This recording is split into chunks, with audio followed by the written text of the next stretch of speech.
OTB AM. With Gillette, we don't just play the game, we change it.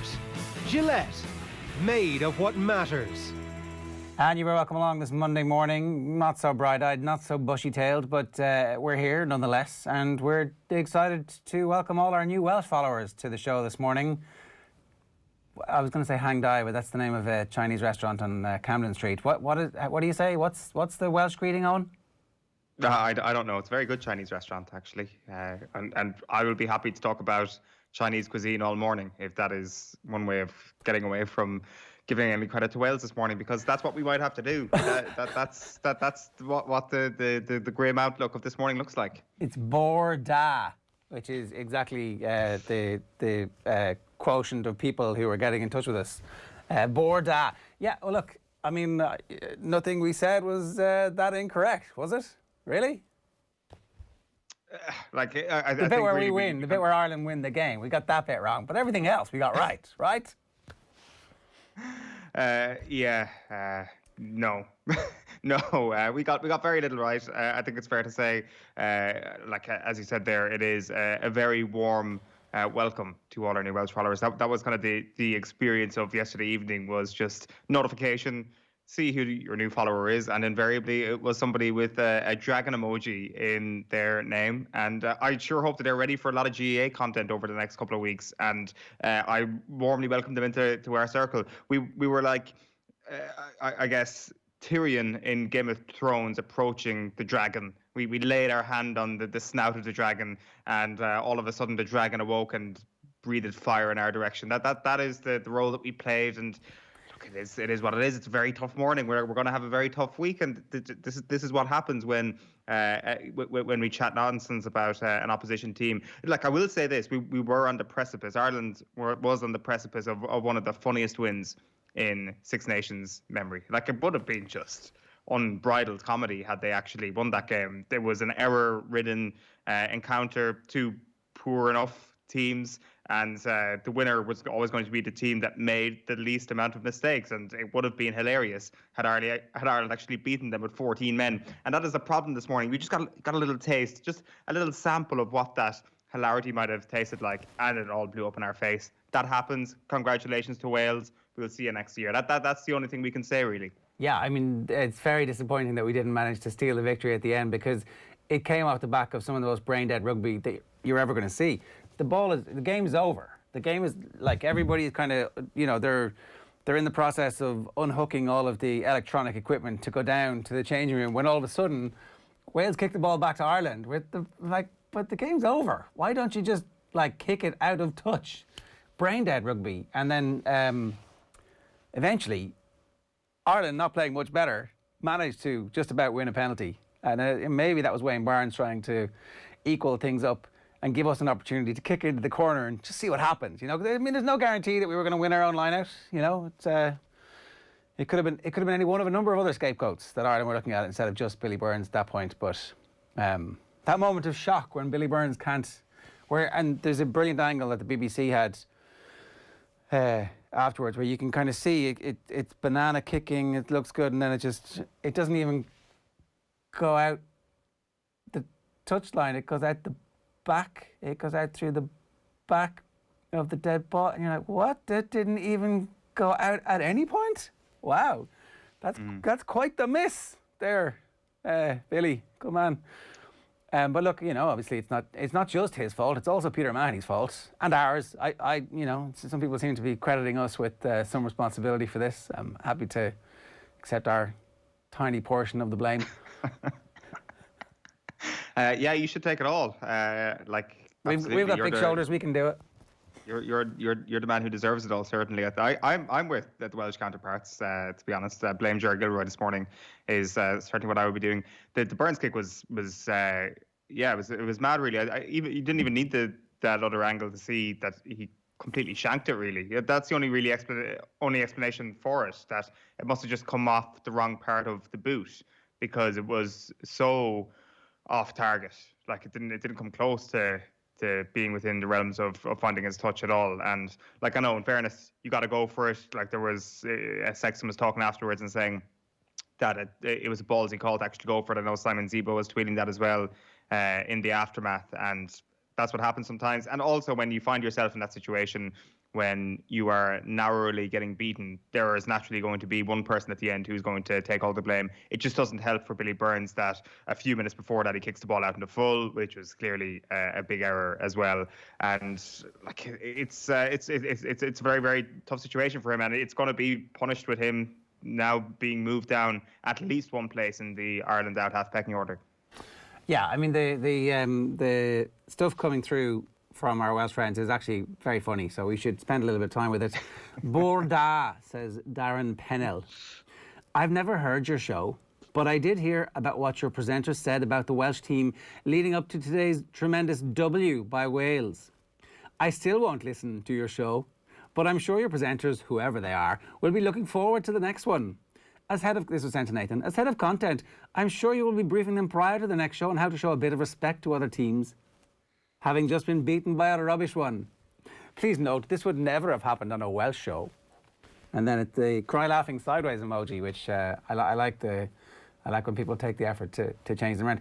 Keep the comments coming, YouTube. You can get us on we stream obviously live on YouTube every morning. A very good morning to you if you've just joined us. Ireland were beaten in fairly interesting circumstances yesterday by not a very good Welsh team. Let's face it, they weren't very good. So being beaten by that Welsh team is even worse. Well, you know what? I'm going to take that shovel out of your hand and say congratulations to Wales. You are very, very good at rugby, and I always said it. OTB AM live in association with Gillette. Good morning. Start with Gillette. Give you the confidence to tackle the day ahead. Liverpool absolutely annihilated. The same headline is in all the newspapers.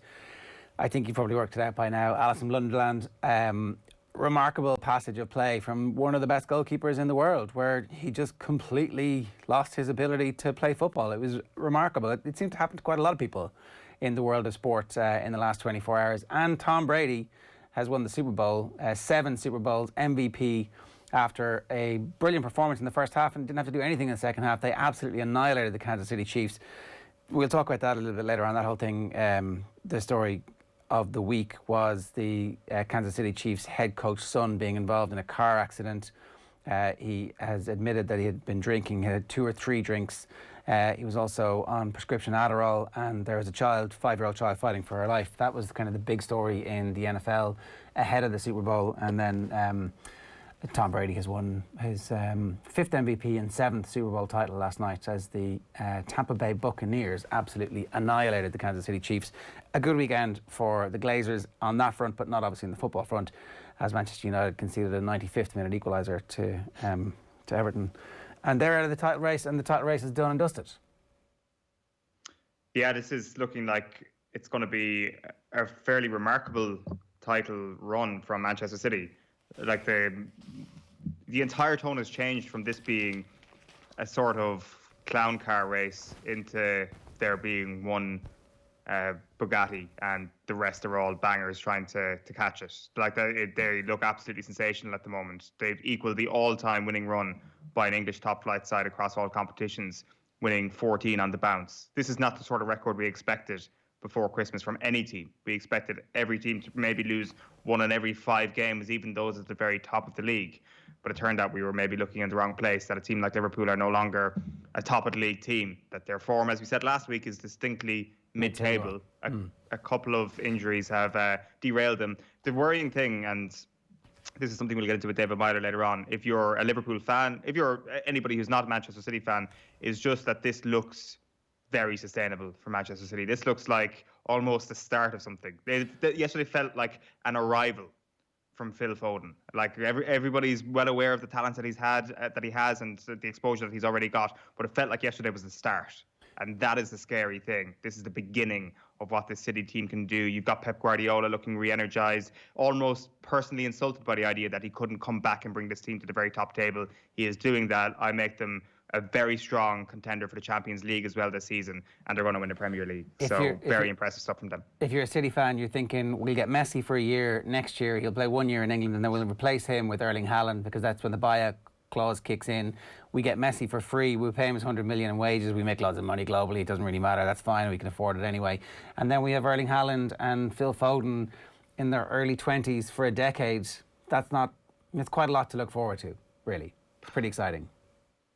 Yeah, it's crazy, and like again, we've seen Manchester City identify a problem this season and fix it in spectacular fashion, which was their centre back problem. But it's not that much of a problem. It was very much a first world problem, even within the context of football, that they had a bit of a leaky defence, and they went out and they spent the money on Ruben Dias, and they just managed to do that. There is no guarantee that if you're a Liverpool fan that your club will be able to do that this summer. Even when Ruben Dias makes a mistake, they still manage to score 4 goals. And it's an annihilation. So Liverpool fans waking up pretty sad and sore this morning. If you are one, we'd love to hear from you. 087 9180 180 is the WhatsApp number. OTB AM live in association with Gillette. Good morning. Start with Gillette, giving you the confidence to tackle the day ahead. Here's what's coming up on the show for you between now and 10 o'clock. Alan Quinlan standing by. We'll get to him straight away. David Meyler is going to join us at 8:10 for a look back at the weekend's football. Damien Delaney, we'll hear from him as well. Cian Fahey was watching the Super Bowl and the coronation of King Tom.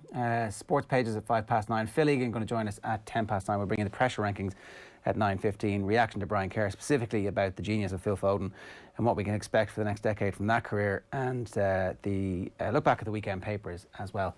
That's coming your way from 9:30 this morning. As I said, 087 9180 180 is the WhatsApp number. Alan Quinlan, good morning to you. How are you? Morning, Ger. How are you? Yeah, good. We're taking a bit of heat from our Welsh counterparts, as we should. You know, that's the back and forth that comes with big time rugby. And I don't know. I mean, I still feel like that was a Wales team that had 66 minutes against 14 men, and they weren't very good. Yeah, look, they probably, with the sending off early on, you think you feared the worst for Ireland, and the way they played, you know, for 20, 25 minutes after that sending off was fantastic. They were brilliant to get 13 unanswered points, and Wales didn't put them away. I think Ireland added to their own downfall in the second half with silly mistakes, turnovers, and I think it's all your fault and Owen Sheehan's fault. That's what happened. We humbly accept responsibility. Yeah, absolutely. I'm glad that we have such impact on sports events. I'm definitely going to start working this in favour of Kildare from now on. Why do we just lack? What is it that's wrong with our team at the moment, where in key moments we're making mistakes that are, you know, uncharacteristic or not that type of player, but actually over the last couple of years, essentially, since this team was at its peak, these are the mistakes that characterise how we play rugby. Sexton missing touch. Sexton missed those same kicks to touch in the World Cup against New Zealand. It's a consistent thing that's happened now. Billy Burns missing touch is happening to out halves for 10. Kicking out in the full is happening to us at various stages in the game. Just knock-ons. Keith Earls bringing the ball back into the 22, knowing what, like, we could all hear Wayne Barnes shouting back in, and he kicks it out and Wales score the try off it. Like, what has entered our culture over the last 2 years that this is happening consistently now? Oh, it's just, I suppose it's a mental thing. That's the intrigue of sports, Shane, Ger, when you're under pressure, when you're in those situations. I think good sports teams make good decisions, and when you're winning, and you're full of confidence and self-belief, you get the bounce of the ball and you make correct decisions. I think when I say we added to our own downfall, it was those mistakes. Like, Ireland had 17 turnovers conceded in the match, after doing so many good things at the breakdown. You know, they had a 98% success rate at the breakdown against a backrow that I was very fearful of, who've done us untold damage in the past. So, look, the effort level was phenomenal, and it has to be upstairs. You know, it has to be a mental thing and it's very difficult. You know, it's a psychological blow when you're out in a field like that, and you have to play, you know, for so long, 66 minutes with 14 men. And like I said, they did so many good things, but it was just in the second half when there was going to be an inevitable backlash or fire from the Welsh coming out after half time. And, you know, there was, like, I thought they were brilliant. Like, some of the turnovers and the way they defended and the energy and the effort levels before half time was just brilliant. It was incredible what they did. So they showed glimpses, and they're probably the positives of what they can do. They'll look back in the video and they'll see that, you know, kicking the ball out in the full.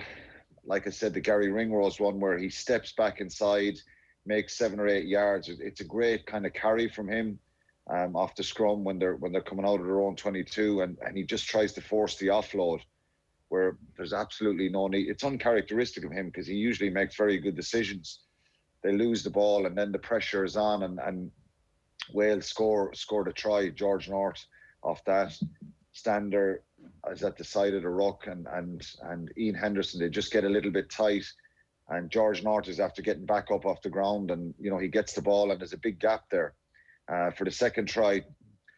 The defence, there was enough of numbers there to defend it. Wales had a penalty advantage, but I think James Lowe just comes up and in and makes it that bit easier for Reece Zammit. So they're the kind of important decisions you've got to make when you're under pressure, and it's stuff that you look back at, and as coaches they'll say, well, this is wrong and this is wrong and why do we do this? Even the Keith Earls one where from the box kick he was never going to be able to contest in the air, and it's just a soft penalty. But look, it's frustrating to watch those and to see those, so it has to be a mental thing. Sexton missing the touch as well, and I'd be probably more critical of Johnny Sexton for that than I would be of Billy Burns. Johnny Sexton is 80 plus caps. Billy Burns is 3 or 4. It still doesn't excuse what Billy Burns did at the end, but they're trying. Look, you have to be ambitious and go for the last couple of inches sometimes, but you've got to be safe as well and make sure you put it out into touch. Some of our kicking was really, really poor in that second half as well. And, when you look at the stats, it's crazy. 64% possession, 68% of territory with 14 men. Defensively, Ireland only missed 11 tackles. It's still in double figures. They lost 2 lineouts, but they stole 4 from Wales. So they did so many good things. 5 clean line breaks, 23 defenders beaten. We were crying out for more ambition and a bit of wit in the game, and they certainly tried that, but it's very, very frustrating. Now, they deserve criticism for this because even with 14 men, that excuse is there to say, well, we made these mistakes and we were under pressure and we got worn out. But some of the basic errors weren't acceptable. But there's still a lot of positives there, and we said this last week. It was a crucial start for them and a great opportunity against the Welsh side, who, like you said at the start of this, and the Welsh public and the Welsh pundits will admit this, that wasn't a great performance from Wales yesterday. If they were a really, really good side, they would have put Ireland to the sword. Yeah, and look, it was brain dead stuff from them at the very end, giving us the ball back and giving us the opportunity to win that game. The type of thing that a team that is low on confidence, that hasn't won any games of merit over the last year. I think Owen said they've beaten Georgia, Italy, and now Ireland. So, we had them there for the taking. Wayne Pivac's team has yet to find its own identity. And look, we know how good Wales have been over the last decades. They've been better than us. They've outperformed us in big matches, and they've been more successful than we have in our golden period. So we obviously know what they're capable of. It's just that this was an opportunity to drag them down and smother them and not give them the opportunity to get up into the game. Let's talk about the O'Mahony sending off, because it did have a massive impact. It's very difficult to know what it would have been like if it was 15 on 15. What happened? Yeah, well, look, it was a definite red card. I think at the time you could hear Wayne Barnes saying, oh, it was a clean out and there was nothing in it. But when you go back and look at it, it's contact to the head straight away. And I was on a Zoom call last week with the Six Nations and World Rugby, and Joel Juge, the head of the referees, was talking about the sanction framework and the need for players to be really, really careful and make sure they don't dive off their feet, and that they're driving, not diving. Right? Okay, he doesn't follow through with and completely goes off his feet, but it was really, really reckless from him and from Peter O'Mahony, and he got sent off against the Scarlets back in, I think it was September, for something similar, coming off his feet. So it was reckless, really, really reckless, and There's going to be mitigation if there's a left arm wrap and the arm is up and he makes contact there, that you're trying to clean the player out. But Thomas Francis was turned around facing Ireland, if you like, which is not the norm, and he makes contact there, and so very, very reckless and very, very costly. I think it's so difficult. I think you could feel the psychological effect of it. They rallied then, and they stuck together, and I thought that was incredible. I was really, really shocked at half time.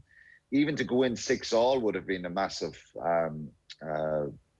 thing for Ireland, but to go in 13-6 and get to try Robbie Henshaw's break, the offload, and then the clean out from Cian Healy after Josh van der Fleer nearly got to the line was brilliant. So many good things there, Ger. So many good things, but unfortunately, as you say, it has an effect and it has its toll, and they were worn out from it. Even with the impact off the bench, which was good. James Ryan going off was massive as well, and I think Sexton going off near the end was a big moment, because they were all, when Billy Burns kicks the penalty, brings it back to 5. You then are making the opposition nervous that they're trying to contain and be careful and not give away penalties, and they got the opportunity. So it had a big impact in the game. There's no doubt about that.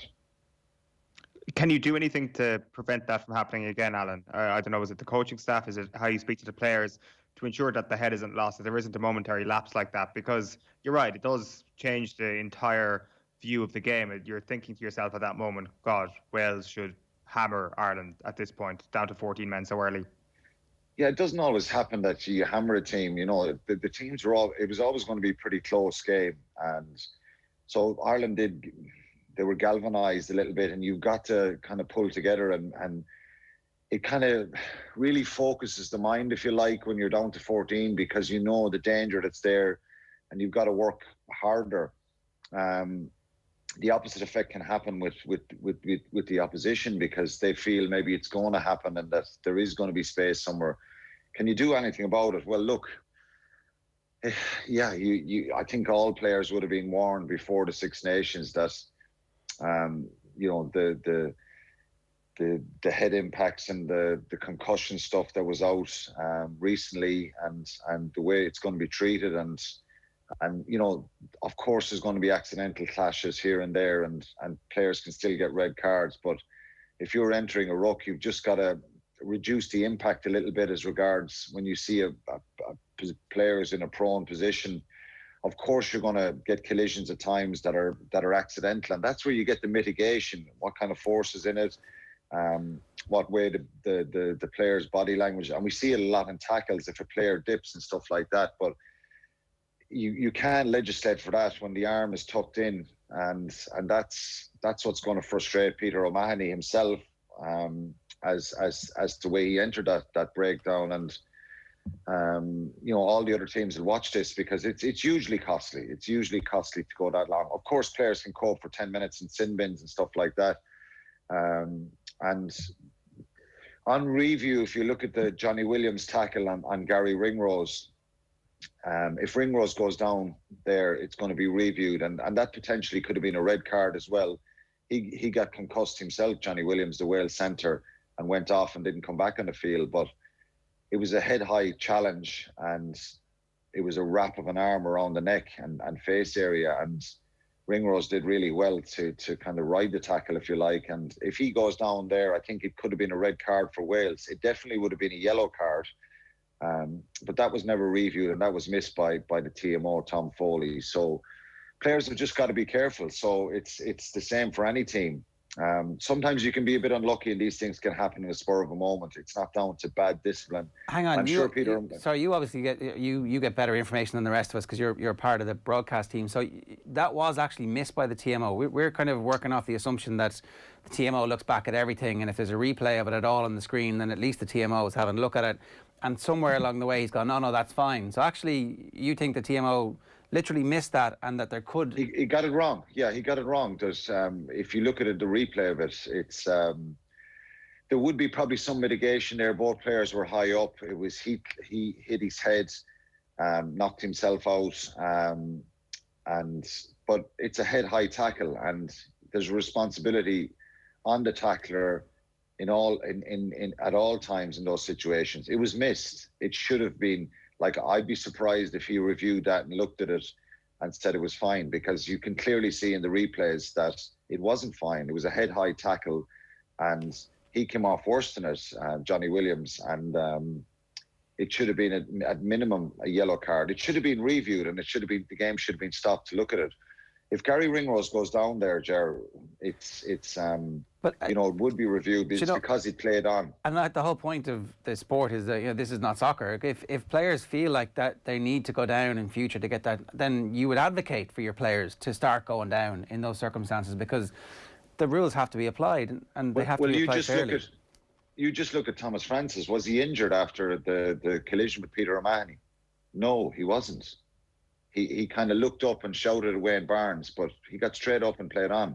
If he was injured, he would have had to get, and had a concussion, he would have had to get a HIA, and he should have went off for a HIA if that was the case. But he did, but probably he was right. There was contact to the face area, and there's no defence of that. But if Ringrose goes down there, it's going to be reviewed, and the game is going to be stopped, and they're going to look at that tackle. Even if Tom Foley decides himself, looking at it, that there's not a lot in it and that it's fine, play on, you bring in the TMO, you bring in the referee by stopping it and reviewing it, and then you bring in the 2 assistant referees, and you have that time. So a lot of that stuff is reactive analysis. It's the same as being a commentator. You've got to react to decisions that just happen really, really quickly, and sometimes you get them wrong, or you miss a thing, or you think it's okay, when on reflection you look back and you think, God, that wasn't okay. So it should have been reviewed, and it would have made a massive difference. I'm not advocating a red card here. I'm saying it should at least have been looked at, and it would have been a yellow, in my opinion, because it was really reckless out of him. He doesn't come in a low body position to make a tackle. He comes in head high, and the 2 arms come up around, and there's contact on Gary Ringrose's face and head. He comes off worse. But look, it was missed, and that was it. I think when you look at the game, you think you've got to be critical of the turnovers and the sloppiness in the second half, but you can't criticise the team for lack of effort and maybe some of the things they tried to do. We're crying out for them to try and be expansive and move the ball. I think they deserve credit for that. It's just that the execution in some instances, like when Burns kicks the ball away, there's 4 minutes left on the clock, and it feels like we're actually not going to get this ball back. So that was, we were moving the ball relatively well. We were retaining possession. We were putting them under some pressure, because they know that if they commit any kind of a penalty, it's going to be a line out to us, assuming we find touch. And all of a sudden, he makes that kind of strategic error of kicking the ball away, and that should have been the end of the game. So we would have been criticising him for that decision, as opposed to then ultimately he gets the criticism for missing touch at the end. You wonder, like, Brian O'Driscoll had the tweet, send out the SOS, or get Harry Byrne on speed dial. Is Billy Burns, is there a repercussion for his performance, not just the kick at the end, but the previous kick to that actually it doesn't look like he's ready for this level yet?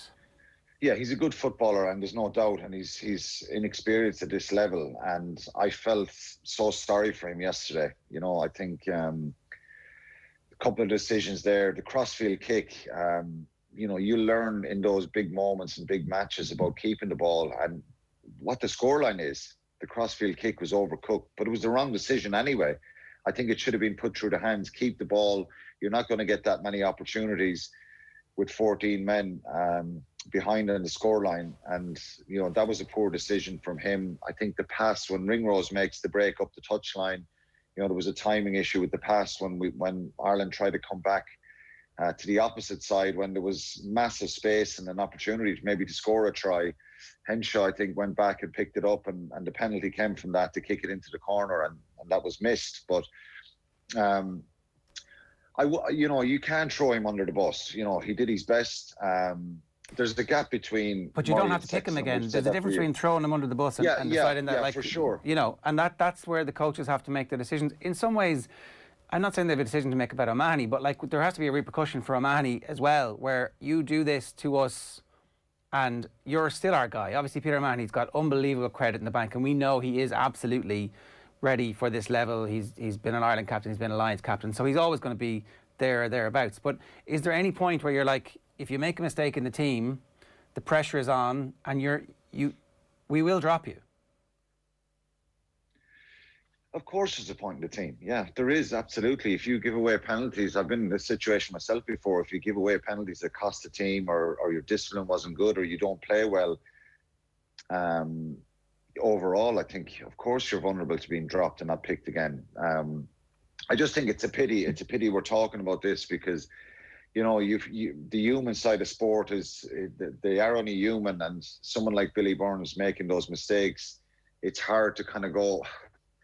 you know, sport can be ruthless, and it has to be ruthless at that level. So there's the coaches will look at that and decide what the impact of it is and what they do now. Harry Byrne, I think Drico's tweet about getting Harry Byrne fast-tracked, well, I thought he should have been in the squad in the first place anyway. I think he's training with Ireland anyway, but you know, if you go back to Intermac with France, who made his debut as an 18-year-old, 18, 19, I think, a couple of years ago, his first 8 or 10 games were really poor for France. He made lots of mistakes, missed lots of kicks, missed touch finders, and they stuck with him. And look where he is now. He's a really important part of France. I know he's injured at the moment. So Harry Byrne has huge potential. And because, you know, we always talk about these cycles, World Cup cycles, where we don't experiment enough and we don't take these kind of chances. Maybe the time is to take these chances now. But look, I think on reflection, it's probably, even for me, you know, you have to take a bit of a breather on this one and see what way, who's fit and healthy, and maybe what way they train in the next day, today or tomorrow when they train. But it is going to be in their mind now, you know, who plays 10 next week if Johnny Sexton doesn't play. And Harry Burns seems to be the one that's the obvious choice. Well, you know what you're going to get from Ross Byrne, and he's a very, very good footballer and a very good player. And but that talent is kind of looming in the background, and maybe it's time to get him up the pecking order. Alan, could I just ask, did we learn anything new about how Ireland are going to set up in the line-out, what the set piece was like, and Paul O'Connell's first game as forwards coach? Yeah, I think, look, the timing was so much better. I know they lost 2 line-outs, and you're always going to lose 1 or 2. It's you want to get 100%. So I thought the maul was better, and at times we probably could have mauled it a little bit more. The accuracy and the Rob Herring's throw was really good, and Ronan Kelleher did well when he came on. So I think there was definitely, you know, one of the lineouts they lost was sluggish movement, and it was good defence from Wales, and that's probably the focus and the thing that probably has frustrated me about the Ireland lineout. It's just a bit slow in the movement. It's not about how quick you get it into the lineout, but it's just that movement on the ground and pace of the throw and stuff like that. So I think it was pretty positive yesterday, and they won a lot of good lineouts under a fair bit of pressure, a good opposition contest from Wales, and so they were able to generate ball to attack off, and you know, so it's his presence would be good around. I think Paul's presence this week would be really important as well.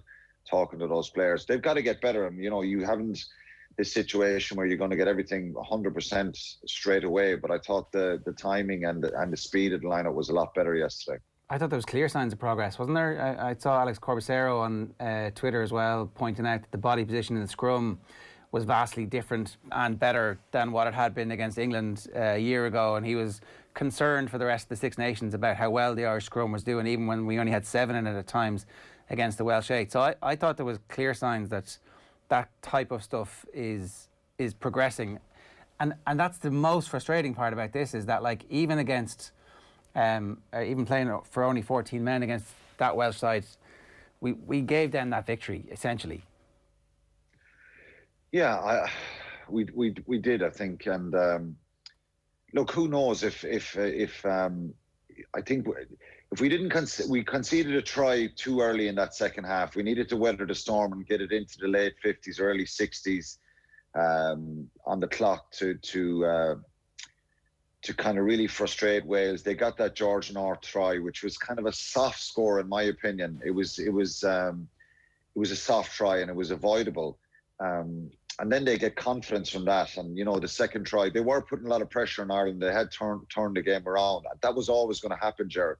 You know, I remember as a player always speaking, coaches telling you, different senior players saying, look, the opposition will have their 10-minute period where you're on the back foot. And that's where you win and lose games, in my opinion. And we lost that game yesterday by some of those decisions, some of the penalties, drop balls, sloppiness, and that's the area that's the biggest frustration. You know, like we said, the effort level was really good, and it's game management, you know, so they've got to grow and learn from this pretty quickly, and it wasn't good enough. Even with 14 men, that excuse is there, but I think some of the basics that happened in that second half weren't good enough. A better side would have really punished you. So, of course, you can take lots of positives out of it, but that was a real negative for me, even with the 14 men. Just the sloppiness and the decision-making under pressure was really poor. It really makes the... Go on. Sorry, are you seeing a team, Alan, that looks capable of giving France a game and beating them this weekend? Yeah, I do. I do, and I said this even before the tournament. Ireland will be, you know, they've got to make it really difficult for France, for sure, and they're very, very talented. I thought defensively they were really good yesterday for the vast majority of the game. But one bad decision, defensive read, and probably saw that from James Lowe, who did a lot of good things in the game yesterday. You just can't afford to do that because it's a 7-pointer and it can be hugely costly. So there's a lot of look. Ty Byrne was phenomenal.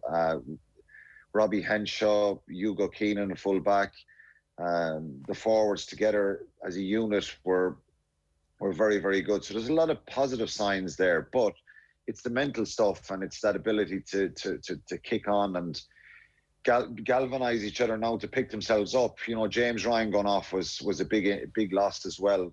Henderson, in fairness to him, did really, really well coming on, having played very little rugby. So, look, the fly half position is the one that's concerning. You know, it's just getting that confidence and giving confidence to the teammates when someone comes on for Johnny Sexton that they're going to take control and be a real leader. And we have issues around the depth there. If Sexton's out, who do you pick for the France game?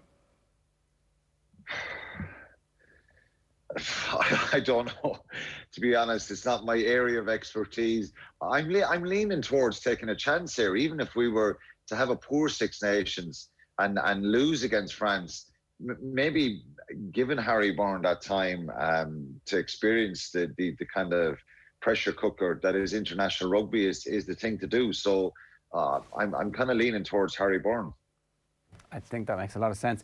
We should briefly talk about the Scotland-England game. I didn't realise there's 4 times in history that Scotland have won at Twickenham. It's kind of like us and the All Blacks. It's almost as rare as that. That's why perhaps the pressure that they felt as the game ticked into the last 10-15 minutes resulted in them playing some pretty brain-dead rugby at times as well. And there was a 2 or 3 minute period before Finn Russell got yellow carded where I was like, what is he doing?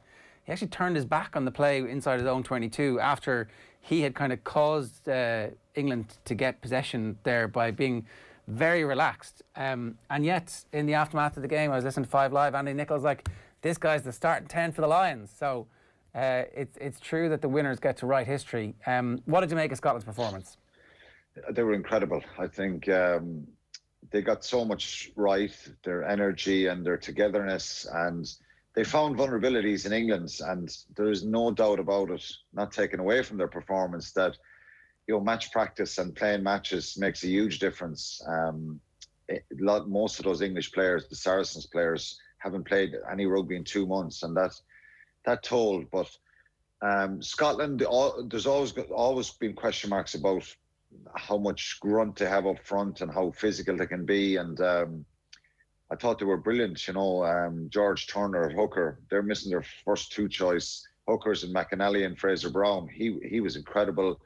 Scott Cummings, Johnny Gray stepped up, and their back row, Ritchie and Hamish Watson, Fagerson, they just kept going forever. So they frustrated the life out of England, and the only slight in their performance was the scoreboard. It should have been a lot more. But England were hanging on in there, and I suppose the weather conditions didn't help in the end for them trying to go the length of the field and score a try. But Scotland were fully deserving.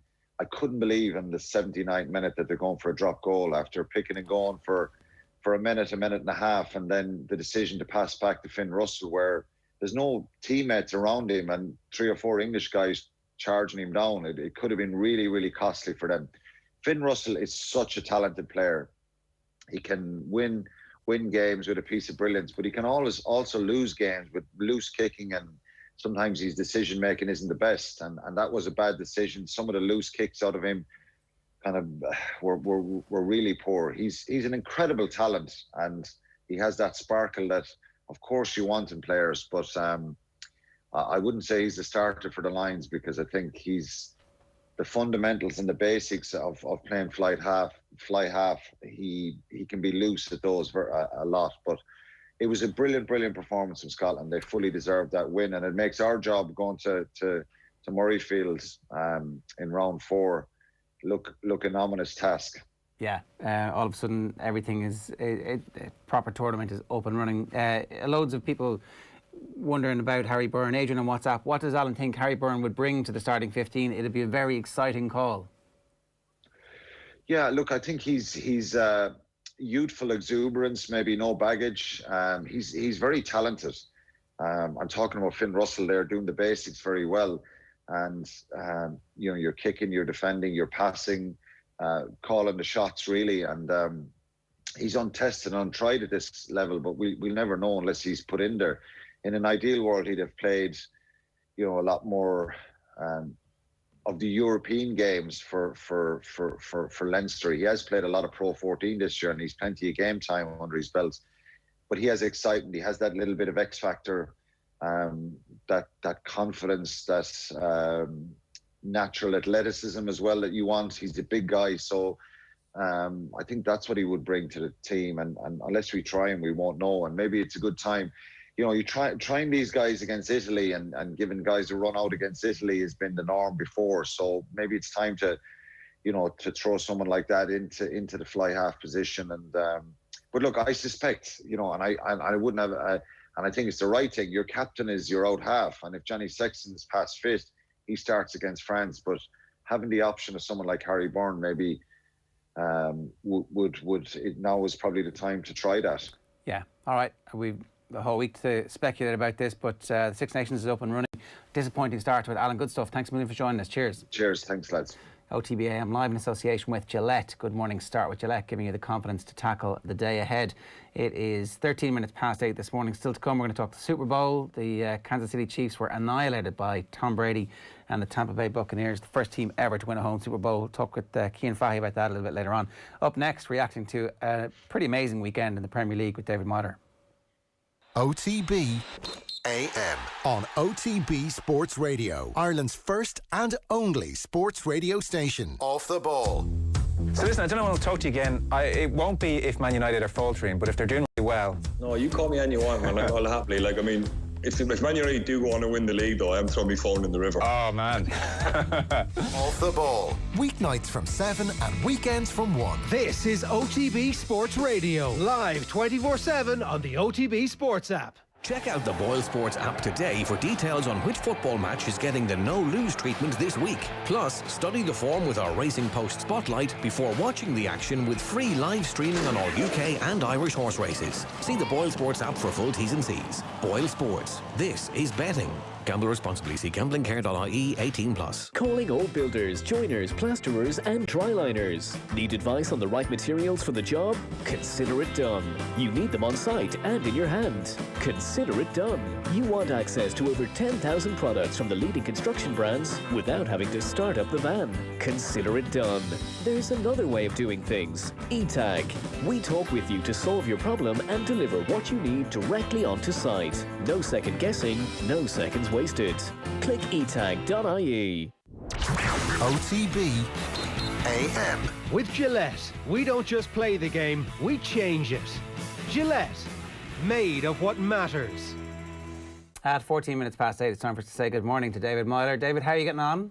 Good morning. How are we? Alison Blunderland is the headline on every single one of the newspapers. They all decided everybody else is going to use this, but it's too good.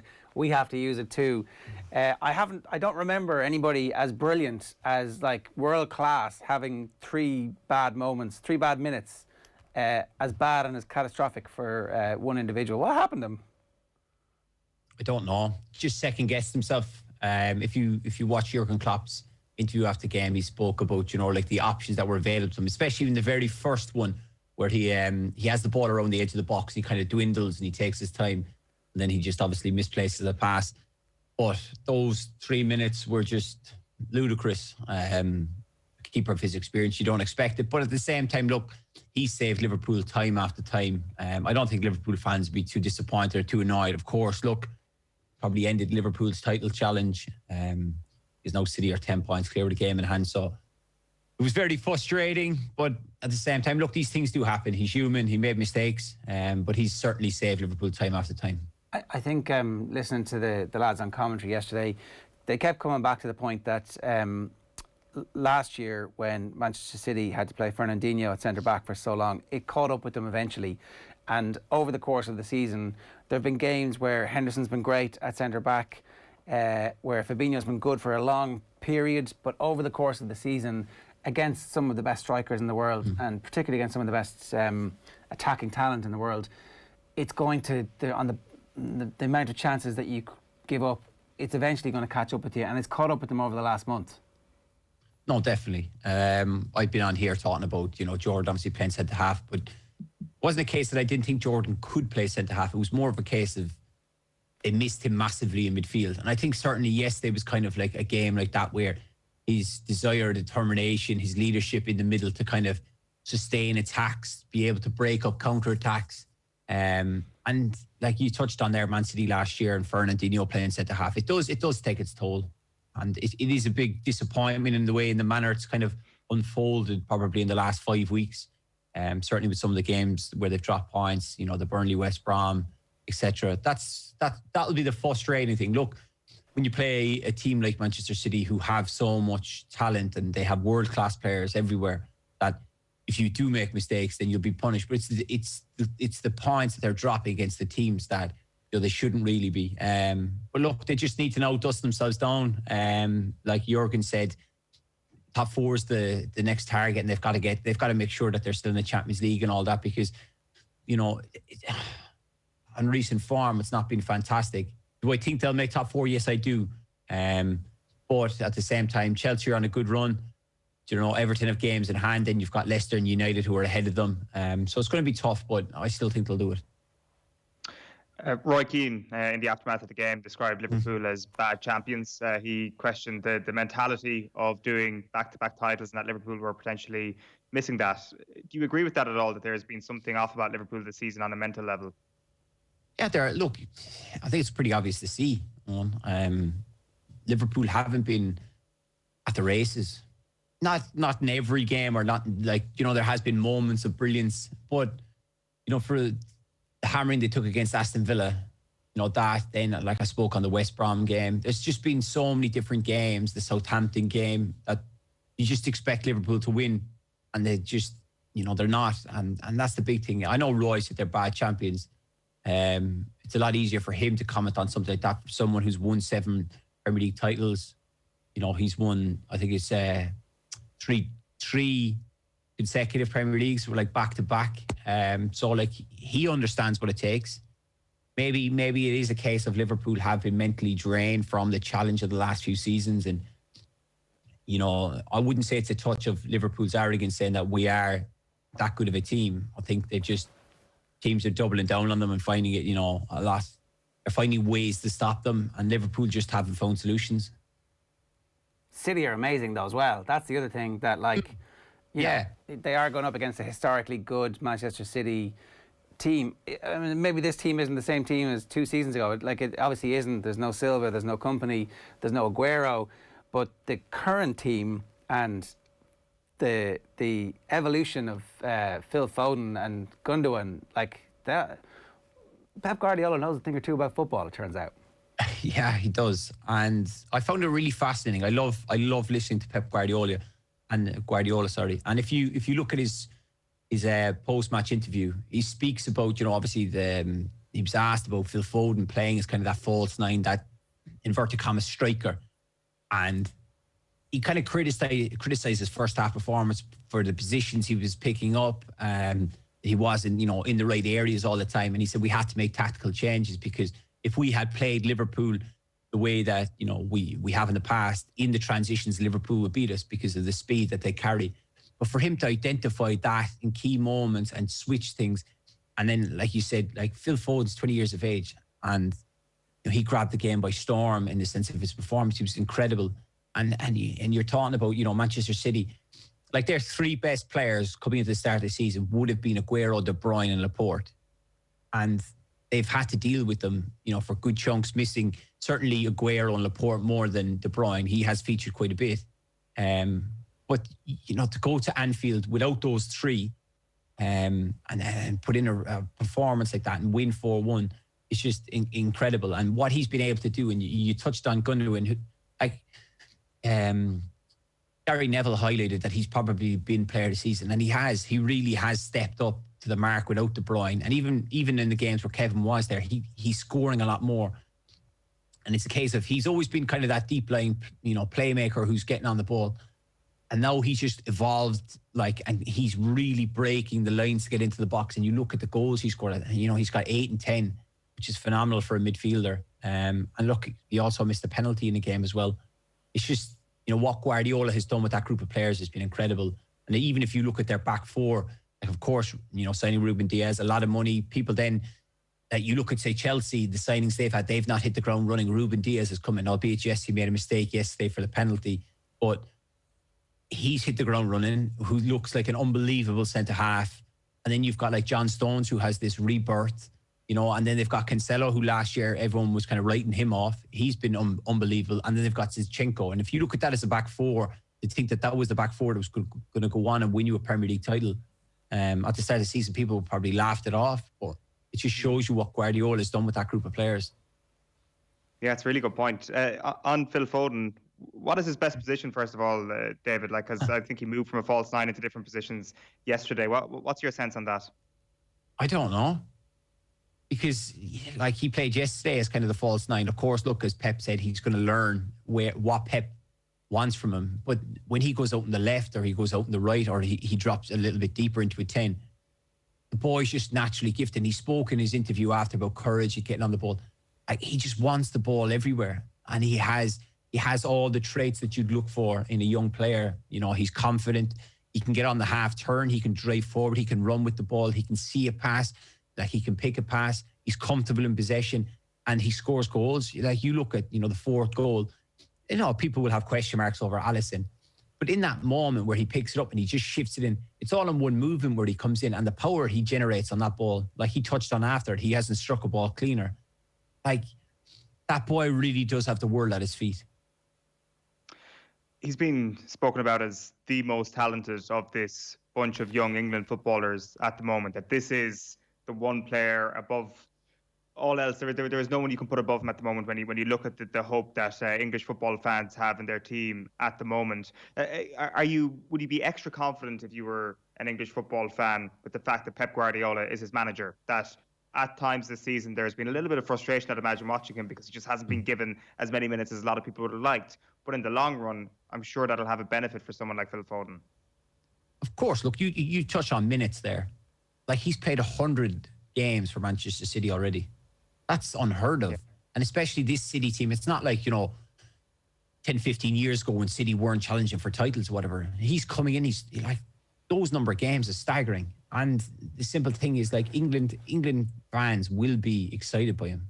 Like, you know, they've got an exceptional, I'm envious and I'm jealous because I'm Irish, that, you know, they look at you like you've got Greenwood, you've got Mason Mount, Jack Grealish, Phil Foden, of course, there, Mason Mount. They've got all these creative players, and it's phenomenal. And the big thing for them is he's working with Pep Guardiola, and you see how highly he speaks of him. And you think, like, he's obviously been manager of Barcelona, the players he's dealt with there, Bayern Munich. Like, he's had so much, and he credits Phil Foden as one of the most important youngsters that he's worked with. And I think that speaks volumes. It's just now, for an English fan, is how does, you know, Gareth Southgate find the way to get the best out of him? Like I said there, Guardiola made a slight change yesterday because I feel Foden was in the first half, but he wasn't as effective as he was in the second half. And that was a big thing, that he was able to, you know, tinker his tactical formation to get him right into the game. And he was, look, the boy is gifted. And that is the really terrifying thing over the next couple of seasons, actually, for opponents of Manchester City, to not only be able to match them in terms of what they're going to do in the transfer market if it requires, and Ruben Dias proved that this season, but because of the talent that they already have and how good this guy is going to get, and a couple of the other stars around him in that team. No, of course. Look, that's the beauty of it. He's only 20 and he's learning. He's only going to get, like, he should only get better and better.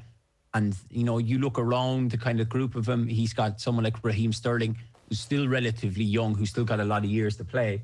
Like, he'll learn from him in different experiences. Of course, look, if you remember the last time Foden was with, away with England, he had that setback of the texting situation where they were chasing young girls. And then you think, like, the pressure that came with that and how, Guardiola would have dealt with that. He'll learn from, like, not only instances off the field, but on the pitch too. And he'll only keep developing and become better and better. Sterling's only 26, and when you think about, obviously, the historic links that they have with Erling Haaland and the fact that Haaland's probably going to do one more season at Dortmund, Messi might want to come there next season. Life's pretty good if you're a Manchester City fan right now. No, definitely. And the scary thing is, like, my wife's family, well, like my in-laws, I should just say, really, they're all Manchester City fans, and, like, they're excited because you just know that Pep Guardiola will identify, a target, and, he'll get backed. You're talking there about Haaland. That's probably the only thing they're crying out for, even though they're top of the league and cruising. Is kind of like Aguero has picked up that many injuries. Like, what he's done over the last few years has been phenomenal. So they're looking, there was another talk over here about Harry Kane, someone who knows league, scored a lot of goals. But if they get in that kind of natural number 9 who's going to consistently be fit, score 25, plus goals a season, like, they're looking at dominance over the next 2-3 seasons. It definitely seems that way. Like, if you look at what Liverpool then, just because this is the context of how we're analysing this in the aftermath of yesterday, what are the questions that Jurgen Klopp needs to be asking of his superiors at Anfield? What are the things that he needs on his shopping list this summer to ensure that Manchester City don't make this gap even bigger over the course of the next 12 months? Well, the big thing was that everyone has always said it was the front three obviously have been incredible for the last few seasons. It's kind of who is next in line. There had been Shaqiri, Origi. That drop in level was, like, significant. You look at Manchester City's, could you name their starting front three? Probably not, because he could play, like, okay, somebody will probably hit me with the argument, Sterling, Aguero play a lot. But then you've got Bernardo Silva, you've got Phil Foden, you've got Riyad Mahrez. They have very, very good replacements. And I think that was the big thing with Liverpool. And then when they signed Jota and, the form he was in, the consistency that he was hitting, for him to pick up that injury was massive, because in certain games, Jurgen was able to take out, Mane or Salah or Firmino and play Jota, who could come in and maintain that. I think the big thing is they probably need to get the next level, is like knocking on the door, pushing at it, so that, like, that they're putting the front three under pressure, which then drives them on to improve and, obviously hit those level of consistencies that we've seen over the last few years. I mean, Minamino scored a cracker at the weekend. That was one of those, it was like, all right. I mean, that's obviously why Liverpool were interested in him in the first place.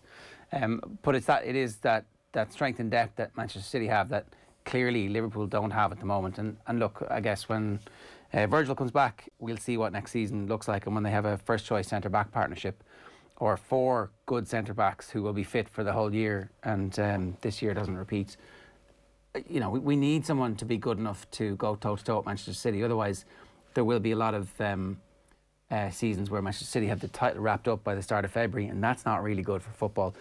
What about what happened to Manchester United at the weekend? Because, we've been trying desperately to sell ourselves on the whole, maybe they're going to be the team that emerges from the pack, but they're miles off being championship contenders really at this point. Yeah, and I genuinely don't believe that people, really deep down, of course, look, United fans, I love it. A lot of my mates are Manchester United fans. They backed themselves. They felt that they were in, the hunt. I'd come on here months ago, certainly on the Saturday when I was on with the lads, saying that, like, Manchester City were always going to come back. You knew that. But with United, I think they really just kind of shot themselves in the foot. I think the key part of the game against Everton the other day was probably, substitution to Pogba, which then, Fred coming on, they kind of lost control in midfield. They were very dominant, throughout the game. They still had a lot of good chances, but in a sense of, conceding in the 95th minute or whatever it was, 95th minute, to kind of lose that momentum. And then, of course, knowing that City are playing Liverpool, you're kind of then hoping at that stage Liverpool get a result for City to win. It's just kind of opened the gap up even more. But I definitely think, United have had massive strides of progression in the last year. And I think Ollie is doing good stuff. It's just now, once the summer comes, they're probably going to have to identify targets to come in. Because if you look at Cavani, yes, he's exceptional. I've always been a big fan of him because he's a very clever player, but they're now relying on a 34, 35-year-old to kind of lead the line. That shouldn't be the case, because you're not going to be able to squeeze 2-3 years out of them and progress on. United have always, had players in their kind of mid to late 20s where they know that they can get years out of them, and then they do tend to bring in that older, experienced striker. So United, they're nearly there, but they're not there yet. They're also one of those teams who they've got to prove it over the course of a full season for us, because if you think back to the start of the season when they had a historically bad start to the Premier League season, you think back to last year where they were awful for the start and then brilliant after lockdown. They've been wildly inconsistent essentially since Ferguson's gone, but under Solskjaer it's fair to pinpoint that. You wouldn't be terribly surprised if their form deserted them for a 5 or 6 week period and suddenly Chelsea are ahead of them, Liverpool are ahead of them, Leicester are ahead of them, and they're in a scrap for a top 4 position. No, but you have to weigh up everything. Look at Liverpool over the last 5 weeks. They've had that sticky patch. Obviously, Frank Lampard lost his job because of Chelsea's form, and then Tuchel comes in and they got 3 wins and a draw out of his first 4 games. Man City at the start of the season were all over the place as well. Then they found that consistency after, losing to Spurs. They go on an unbelievable winning streak. So it is possible that teams can hit bad forms. I think that is the most frustrating thing with United fans.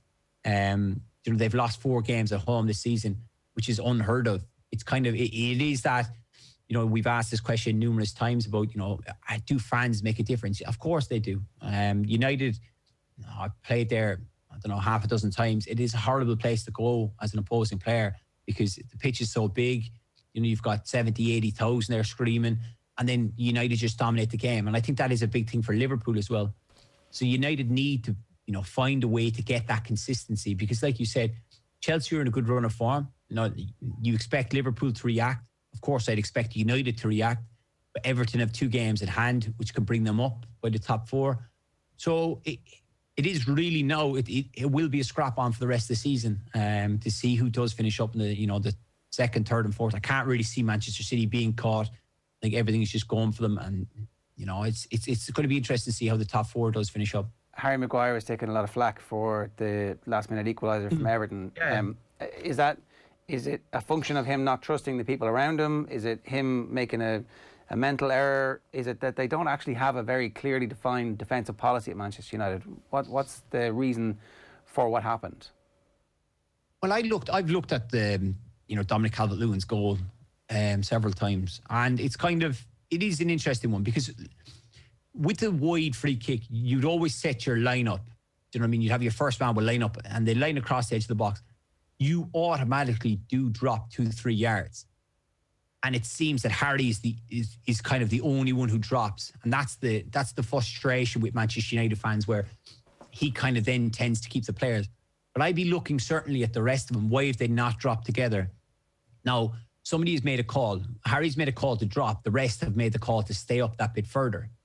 Now, when a team decides to kind of stay up, usually the keeper starts 2-3 yards out and comes and gathers the ball. If they drop, then the keeper stays back. So I think there is, a communication error between them. It's certainly there in that instance. I'd be looking at my goalkeeper, where are you there? You've got to be getting out and be brave, be courageous, go and, go and win us the game. When you say when a striker goes through, put the ball away. I want my keeper there to come flying out. I want them to come out and clean the striker out and win the ball and kind of, be that dominant force in his, 6-yard box. And it didn't happen, and it came down basically to Calvert-Lewin wanting the ball more. Is that a policy decision made during the week in training, or is it like in that moment they've decided this is how we're going to defend? No, that would be done. All that stuff is done well before. You iron out your set pieces. you nearly go over them every week. You know, they'll watch videos on Everton, whoever they're playing. Like, obviously, I know it's the Everton game we're speaking about, but they'll have watched them. Do Everton do anything different on corners, wide free kicks? They'll have worked on that. But for some reason, the line hasn't dropped with Harry.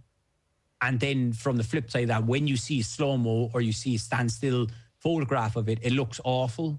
But at the same time, if I were him, I'd be questioning, why haven't they dropped with me?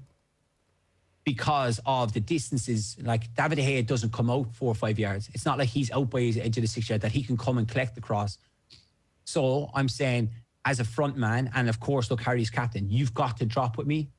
But for some reason they haven't, and it's ended up costing them. But like you allude then to, you know, Harry, there's just been this big thing. As much as him and Lindelof have done well in games, I just don't think the pairing fits. I think Harry is better suited with Eric Bailly. Maybe it's that touch more pace that Bailly he has, but it's not working, and they're shipping way too many goals.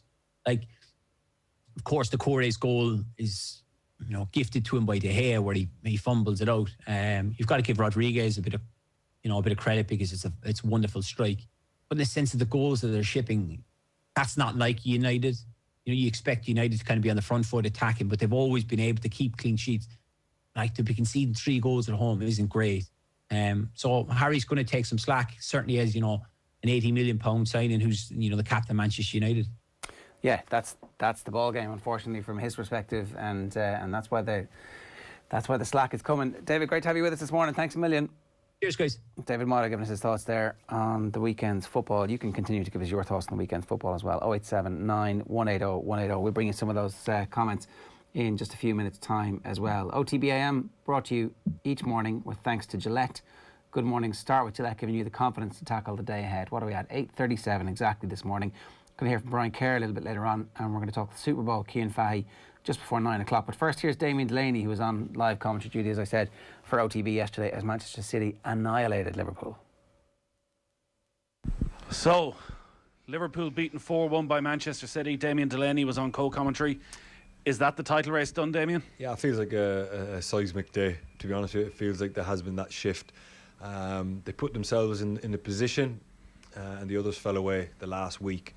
The week with Manchester United had with the loss to Sheffield United, the draw against Arsenal, the draw last night, their challenges just fallen away now.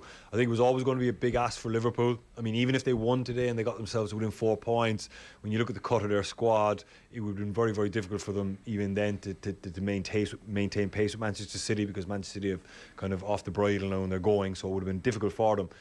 But Manchester United were the one where they were on a similar run to City, you know, real good run at the minute.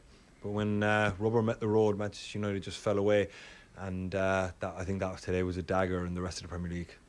What is going on with Liverpool? They have injuries, but is it too easy to put the blame at those absences of Van Dijk and Gomez and Matip? It feels as though there's something greater going on with the lack of energy, the lack of goals. Yeah, look, there's 2 main problems that I see with Liverpool, and the obvious one is centre-back, and you can't get away from that, and it's not an excuse, and it's not people saying that, you know, you're excusing Liverpool. They've got 2 central midfield players playing there. They've had kids untried, untested, with Phillips and Williams coming in there. Fabinho's done a great job, but he's not going to last the season there. Henderson now is back, and you've the double whammy of losing them out of the middle of the park as well.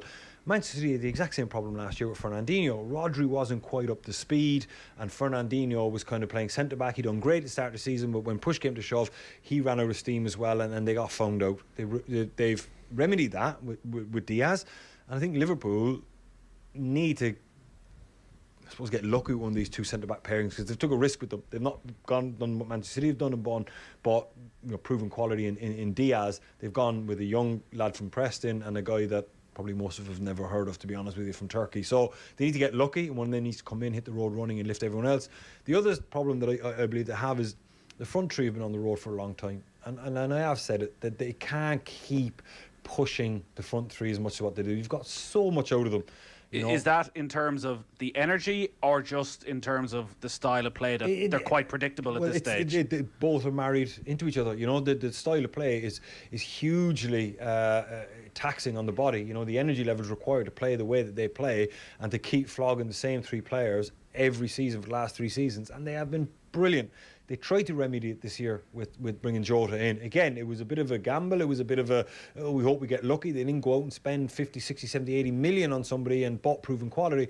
But luckily, Johne worked out for them and he was brilliant, but now he's injured. So those three are back in again. There was a period just before Christmas where Firmino was out of the team and Johne came in and done really, really well in the Champions League and the Premier League, and everyone said, oh, well, that's the end of Firmino. It's not. You know, you've 4 players for 3 positions and you rotate the 3 of them in and out. Unfortunately, Johne has got injured and been out of the team. So as soon as they get him back fit, in the summer, Liverpool need a little bit of, I'm going to fast say a rebuild. But I was going to ask, does it need to be a transformational summer? Because they do have Thiago now, they have Jota to come back, they've bought a couple of centre halves, they've sent Minamino out on loan and to get some game time. When you look at that Liverpool squad, does it need an addition of 3-4 players to get themselves back challenging next season? It needs some surgery, absolutely. And I think there is some money that will need to be spent. You know, Liverpool have been brilliant in the transfer market and recouping money, and their net spend isn't an amazing amount. I think this summer is the time where the owners really need to put their hands in the pocket, you know, and really say, listen, here's 120 million quid. Go and buy yourself a centre-back. Hopefully Virgil van Dijk will come back the same player that he was. Let's go and spend some serious money on a front 3 and then maybe help in the full-back area as well where they're light. You know, the full-backs seem to be on the same trajectory the front 3 are on. You're flogging them to death every week. The 2 of them have been asked to play, Trent and Robertson. They're up and down every week. It's seriously taxing on the body. It would be nice if they had somebody that could fill in for them. What about Jurgen Klopp's role in all of this and their decline over the last 3 months?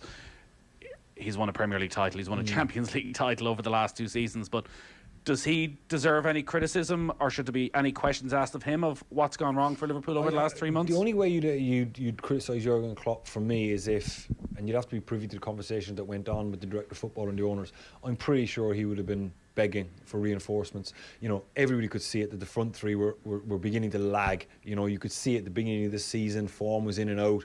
Obviously, Salah has contractual issues. So I'm pretty certain that every day he's speaking to the director of football and the owners saying, I need money, I need money, I need money. They haven't backed him because they probably thought that with his genius that he'd figure out a way to get it done. But I think this is proof now that Jurgen Klopp, you know, as great and all as he is, and he is a fantastic manager, you know, you can't make wine out of water, unfortunately. So they need to put their hands in their pockets this summer. Well, I suppose immediately they need to concentrate on getting in the top 4. That's probably their biggest one now. I think the Champions League is going to end pretty soon with the form that they're in. I mean, they're going to get ruthlessly exposed, if not by Leipzig, but definitely by the team they meet the next round. That'll probably be the end of it for them. So I suppose the best they can hope for this season is get by Leipzig, maybe get a nice night out or a game against Juventus or, you know, one of the giants of Europe, and it'll be a nice night, and then cement top 4, but really start looking to next season. What about Manchester City then? Yeah.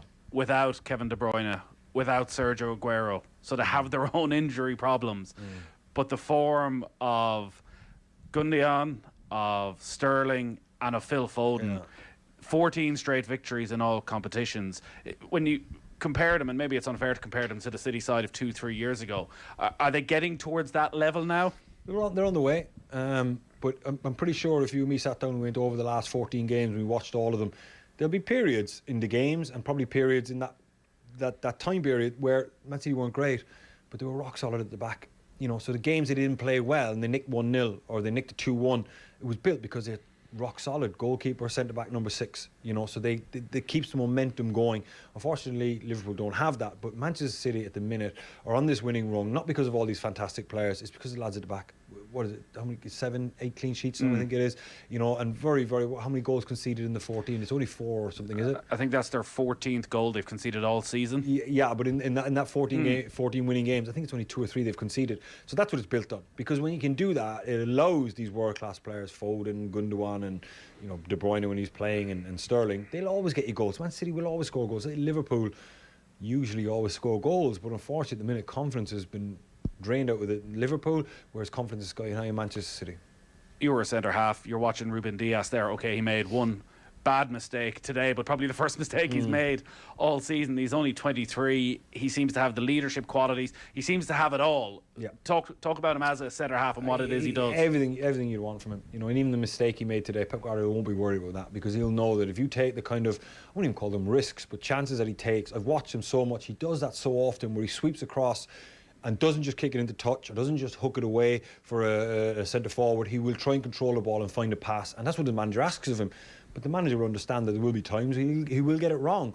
Usually it won't lead to a goal, but I suppose the mistake he made today was pulling back Salah, because I think John Stones was round on the cover, and maybe Salah still would have scored, but John Stones would have had a chance. So his mistake today wasn't the controlling the ball, it was pulling back the shirt. But he's got everything you'd want: size, stature. We saw him swat Firmino aside in the first half when Firmino was coming square across the pitch, and he just pushed him out of the way. He's got everything, and he's helped John Stones as well. Speaking about players who've got everything, Phil Foden, 20 years of age.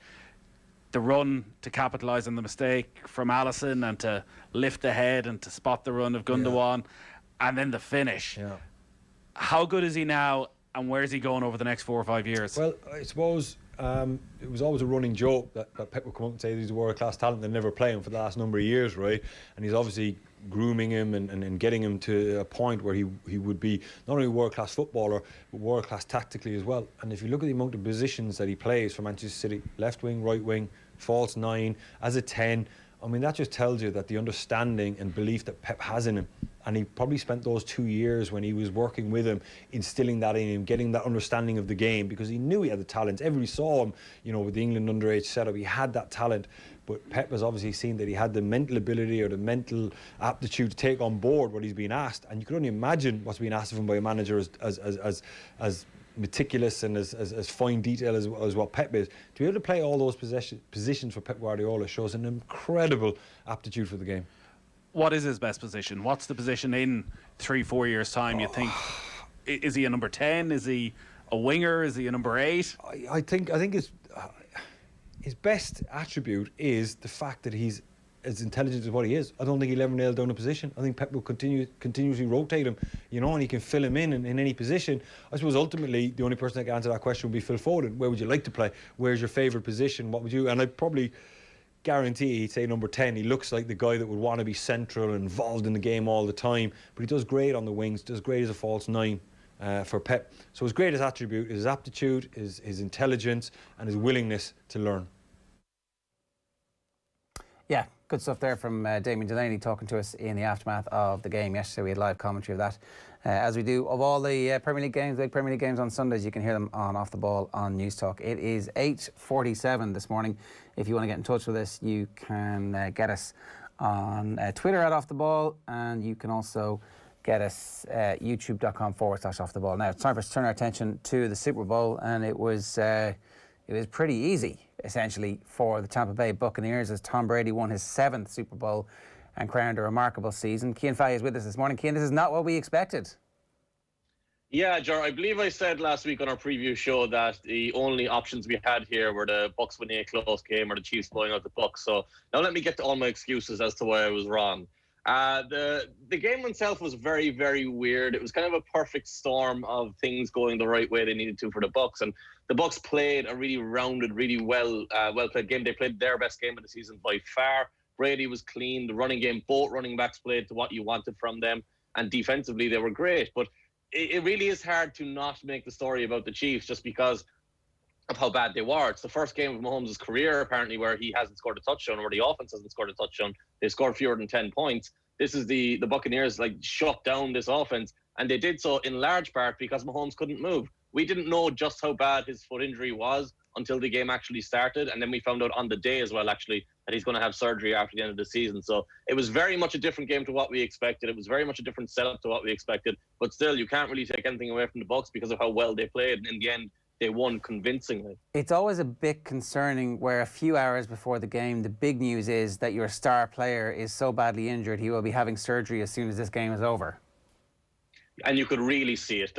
In the second half, when he was trying to move and trying to get out of the pocket the way he always does, he was still able to make defenders miss with his subtle movements, with his quick movements at the last second. But once he got into that space, he had absolutely no acceleration. So all the defensive linemen who are normally far away from him and can't catch him were on top of him at all times. But it wasn't just the injury. It was a combination of everything, because the Chiefs did the same thing they always do. At the start of the game, Tyreek Hill dropped a 31-yard touchdown on 3rd and 11 after Mahomes did exactly what we were just talking about. The ball literally hit him in the face.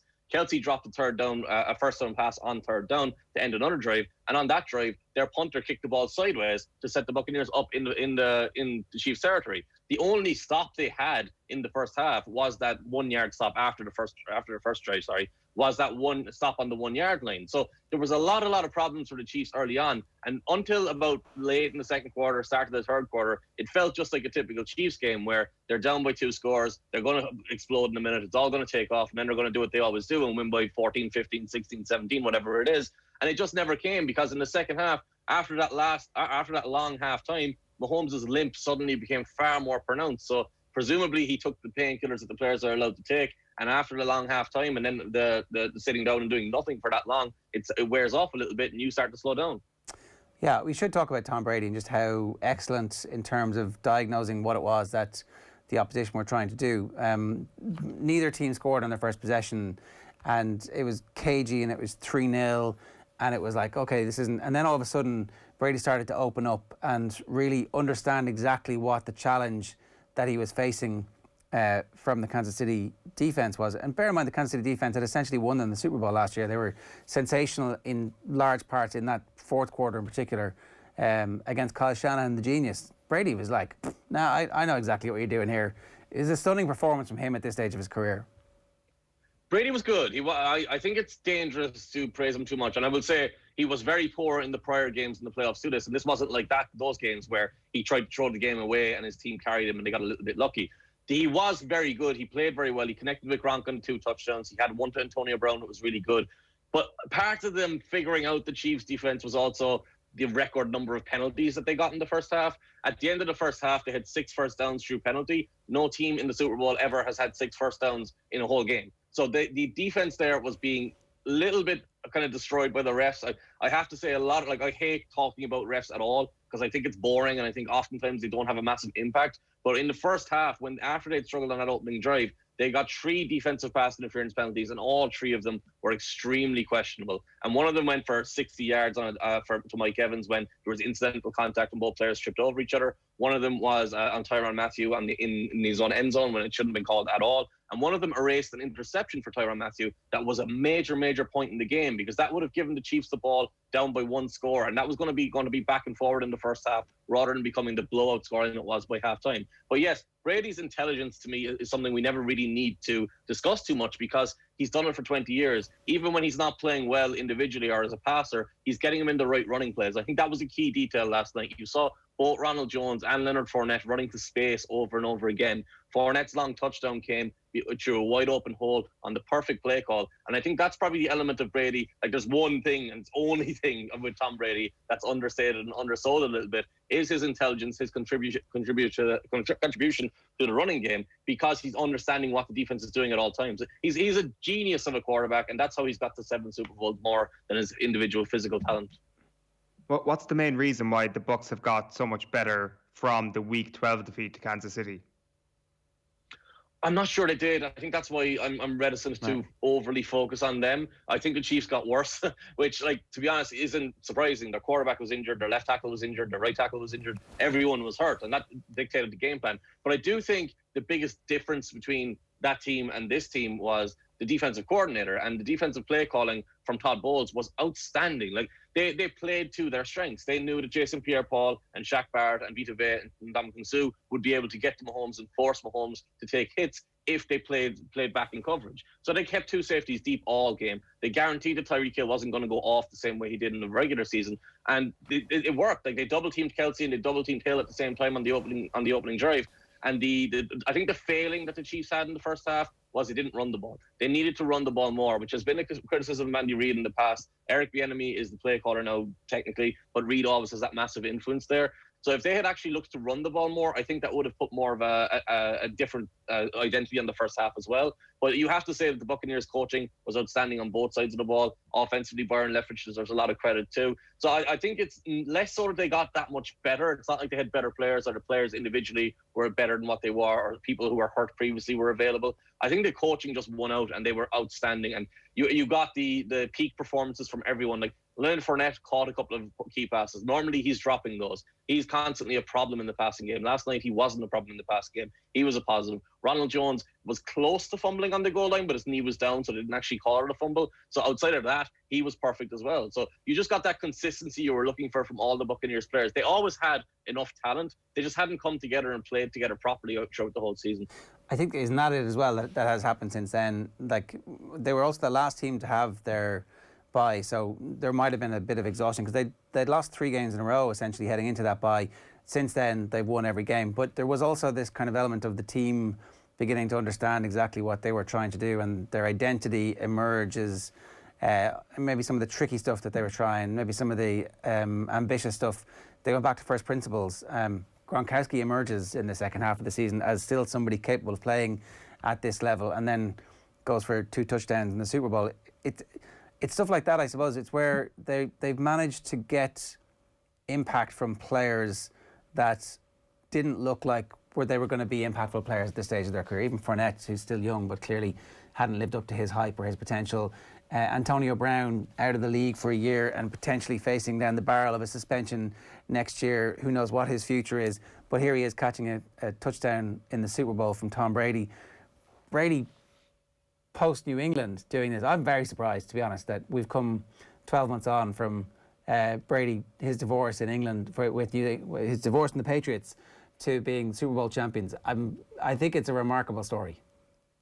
It is, and I think one of the big key details you talked about there was Gronk and Antonio Brown, because when you look at the game last night, and the reason Brady went to Tampa Bay there was obviously different reasons, but one of the key selling points was you had Mike Evans and Chris Godwin outside, and when you throw the ball to Mike Evans and Chris Godwin, it doesn't take a huge amount of effort because they're so big, so athletic, so good at adjusting the passes in the air. They were afterthoughts last night. It was all Gronk. It was a lot of Antonio Brown, and it was a lot of the running game. So I think Gronkowski coming back from injury, like there was a storyline before the Super Bowl where Gronk was supposed to record himself running in the off-season and send it to his coaches. So he just put on a different shirt and recorded them all in one day and kept sending one from a different shirt on. So that's the idea of what his attitude was at the start. But once you get Gronkowski towards games, he becomes this guy who's going to get better over and over and over again. And he looked a lot more like the guy who became a star in New England, rather than the guy who was just kind of an afterthought, just like mostly a blocker who would leak out and play action a little bit. He would get some of the passing attack.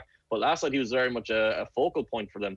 And Antonio Brown's injury leading up to this game, he was questionable to play. He looked completely healthy. He was open all night, and he was very good in what he was doing. He was actually isolated, and this speaks to the difficulty of that receiving core. For his touchdown, he was isolated on Tyrann Mathieu, and Tyrann Mathieu is a safety who plays zone coverage, who's good at reading the quarterback's eyes and jumping the ball. He's not really good enough to play man coverage against anyone. But against the Bucs, Antonio Brown is the third receiver. Mike Evans and Chris Godwin are the priorities, and then Antonio Brown has to be taken by the safety. So that's how you get that advantageous matchup. And Brady is obviously going to find that when it's there, and that's exactly what happened. Why did the ball hit Tyreek Hill in the face? Why did Travis Kelce look nervous in the first half? Whatever about people are going to say Mahomes, the injury cost him, but in the first half he was actually doing stuff that you would expect him to do, and the Kansas City Chiefs, who were the defending Super Bowl champions, actually looked nervy, a little bit kind of overawed by what was happening. If that had happened to them last year, you would have said, oh, that's fine, we understand, this happens to teams, they're taking their time to get into it, but like really uncharacteristic mistakes from their best players in key moments. But that's the thing about it, and that's kind of I've been like 99.5% in on the Chiefs this year, saying the Chiefs are going to win this, they're far better than everyone, and then it'll take a miracle for them to lose. And you can argue it was kind of miracle circumstances, but that's been the 5% or the 0.5% concern is they start games like this all the time. They constantly leave plays on the field. They did it all throughout the playoffs last year against the Texans, against the Colts. They did it this year against the Bills. They will give you an opportunity to hang around in the first half. They'll give you an opportunity to build a lead in the first quarter, and then they'll come out and destroy you. We just didn't get the second part of that, the part where they explode and dominate. And if we go back to last year's Super Bowl, Tyreek Hill did nothing in that game until they hit the famous wasp play where he got open deep on the deep corner route, and he was wide open, and that kind of opened the whole offense up and opened the whole game up. The Chiefs never got that last night. They never got Hill deep. They never got anyone open downfield. And the reason for that was the offensive line wasn't getting any protection for him. So as soon as Mahomes dropped back, he was hit the top of his drop and he'd have to move, which would be fine if he was fully healthy because he'd make that work. But when he's not fully healthy, there's that knock-on effect. He's now facing that pressure. That pressure is hitting him. That pressure is limiting how far they can go downfield in their routes. Now suddenly we've got to be perfect in a smaller box. Because they can't go further downfield, the safeties and cornerbacks can come forward more aggressively and break on the ball. Even that Tyreek Hill drop, he did so with two defenders around him. It's not like he was wide open and had an opportunity. I think the biggest kind of miss of the day was midway through the third quarter when it felt like the game was getting to desperation mode. And Mahomes broke into the right flat, again, got pressured at the top of his drop, and had Travis Kelce wide open and behind the defense. There was a penalty on this, so they still got a first down, but their touchdown was there. It was a 75-yard touchdown for Kelce if he led him, and Mahomes just couldn't physically make the throw, which is something we just have never seen in his whole career. Where do you think this ranks in terms of Tom Brady's most satisfying Super Bowl wins? God. I think the fact that he's this old, I think it really depends on his relationship with Belichick, because this is historically, this will be framed as Brady versus Belichick and Brady proving he could do this without Belichick. It depends. Do they come back again next year and Mahomes wins and beats him next year? That's very possible. If that happens, I think the history of this game is a little bit different, because if Mahomes never plays him again and Mahomes goes on to win 7 or 8 Super Bowls, then it's going to be, oh, Mahomes isn't better than Brady because he played him twice in the playoffs and lost in both games. So Brady right now, obviously he's hugely satisfied. He just won the Super Bowl. In 20 years, will he look back and say this was his most important Super Bowl? Possibly, but I think also you have to look at kind of the 4th Super Bowl, the one they won after the initial 3, and they had kind of struggled and had those giant losses, and then they had that next one that they desperately needed. I think the Seahawks one is probably the one that really stands out most to me, just because they were losing at halftime. They came back and again, Ger, like you were talking about previously, in that game, was key that Brady figured out the way the defense was playing and changed up the way the passing attack was working. And suddenly a Seahawks defense that had previously been dominant didn't know where the ball was going. So I think like when you've won 7, you've probably got a lot of choices to make. I think this one really ranks up there just because very few of us expected them to win. Question from a listener, question for Cian. Why was the trophy handed to the Glazers first? Also, was this a Tom Brady inspired win or the Bucs defensive line? I think one of the things we also have to note, Tom Brady's last Super Bowl with the Patriots saw him go against the first-ranked offense in the league, and they scored 3 points, and they went against the first-ranked offense in history last night, and they scored 9 points. So too much talk about Brady is always a problem, because he's played on some spectacular teams, and that Buccaneers defense really led last night, and they set that game up for the win. Devin White should have been MVP. Levante David was outstanding. The defensive line was outstanding. Why do the owners get the trophy? Because corporate America is what the NFL is, and I've never understood it. I dislike it completely. I think it should go to the coaches and go to the players straight away, but that's kind of the way it works in America. They love the guy at the top. Too many captains, do you give it to the defense or the offense? This is their way. The head coach could also. You don't give it to the owner, though. Well, it's a real kind of, this is just a plaything for rich people. That's what this is. There's a real kind of, everything falls for just 1 second, and then they quickly hand it over. But or maybe I didn't actually see the trophy presentation where the Glazers got it. I decided that I was going to go to bed early and get up and then watch it kind of on tape delay. But unfortunately, when I turned my TV on at 3:30 this morning when I got up, there was Tom Brady with the Super Bowl trophy. I was like, oh, that's a bit of a spoiler. I suspect I know what's going to happen here. Ger, there is one thing I think we should really note as well, though. 3 of the 4 coordinators last night are people who would be or should be in consideration for head coach jobs, and not a single one of them got any real interest. Eric Bieniemy, the offensive coordinator of the Kansas City Chiefs, Byron Leftwich, the offensive coordinator of the Buccaneers, and Todd Bowles, the defensive coordinator of the Buccaneers. All 3 of them are high-end coaches. 2 of them have been head coaches before, and one of them has been a head coach before. They should all be getting a lot more attention. I think a lot of teams we talked about previously who have hired these no-name coaches, these random coaches, should feel really bad this morning, be really regretting this. Yeah, and look, I mean, the league is trying to entice owners to hire people of colour as coaches by giving them draft picks for doing it, all sorts of stuff, and you get a draft pick if you've brought a coach through your system. But still, the owners don't seem to be too keen on picking them. One last thing then. So in terms of, look, we like these legacy conversations. I do think that Mahomes didn't beat Brady now twice in the playoffs is going to be this thing that we constantly go back to for forever and ever, because you had your chance. You had two great teams to do it with, and you didn't do it either when he was in Tampa or when he was in New England. And it's a long way for you to get to 7, buddy. Yeah, and I think the benefit of that for Brady is history forgets all the circumstances and all the details. Like that first Chiefs team was not a great team. That defense they had back then was terrible. The defense last night looked pretty terrible as well, but they were actually a pretty good defense over the course of the season. So they were made to look terrible. Like Frank Clark and Chris Jones had no impact in the game. Chris Jones' biggest play was him pushing an offensive lineman, Ryan Jensen, and getting flagged for it. So I think the legacy of this is always going to be in Brady's favor, but we tend to put everything in Brady's favor regardless of how the games go. So long-term history, yeah, Mahomes is taking a big hit here, but we're also so far ahead of ourselves with Mahomes. Like Tony Romo was talking about him winning 8 last night, winning 8 Super Bowls. He's only won 1. He's been to 2. Yeah, he's 25, but we've just seen the impact of these injuries. When you have a bad foot, suddenly it's a great equalizer. And when you play quarterback in the NFL, you're going to get hurt at some point over and over again. And that's kind of the big marvel, outside of the fact that he's extremely intelligent, outside of the fact that he's been very accurate over the course of his career. That's been the big marvel of Tom Brady's career. He's played 20 years in a sport that's basically crashing into cars every day, and he's somehow lasted as long as he has. So I don't know what his secret is there. He'd probably try and sell it to you in one of his branded fitness plans that he loves to sell, but it's spectacular regardless of what the legacy is. Yeah, the ability to continue to perform at that level. The Alex Guerrero links is something that we've obviously spoken about a good bit on this show over the years. You can do a bit of reading on that if you want.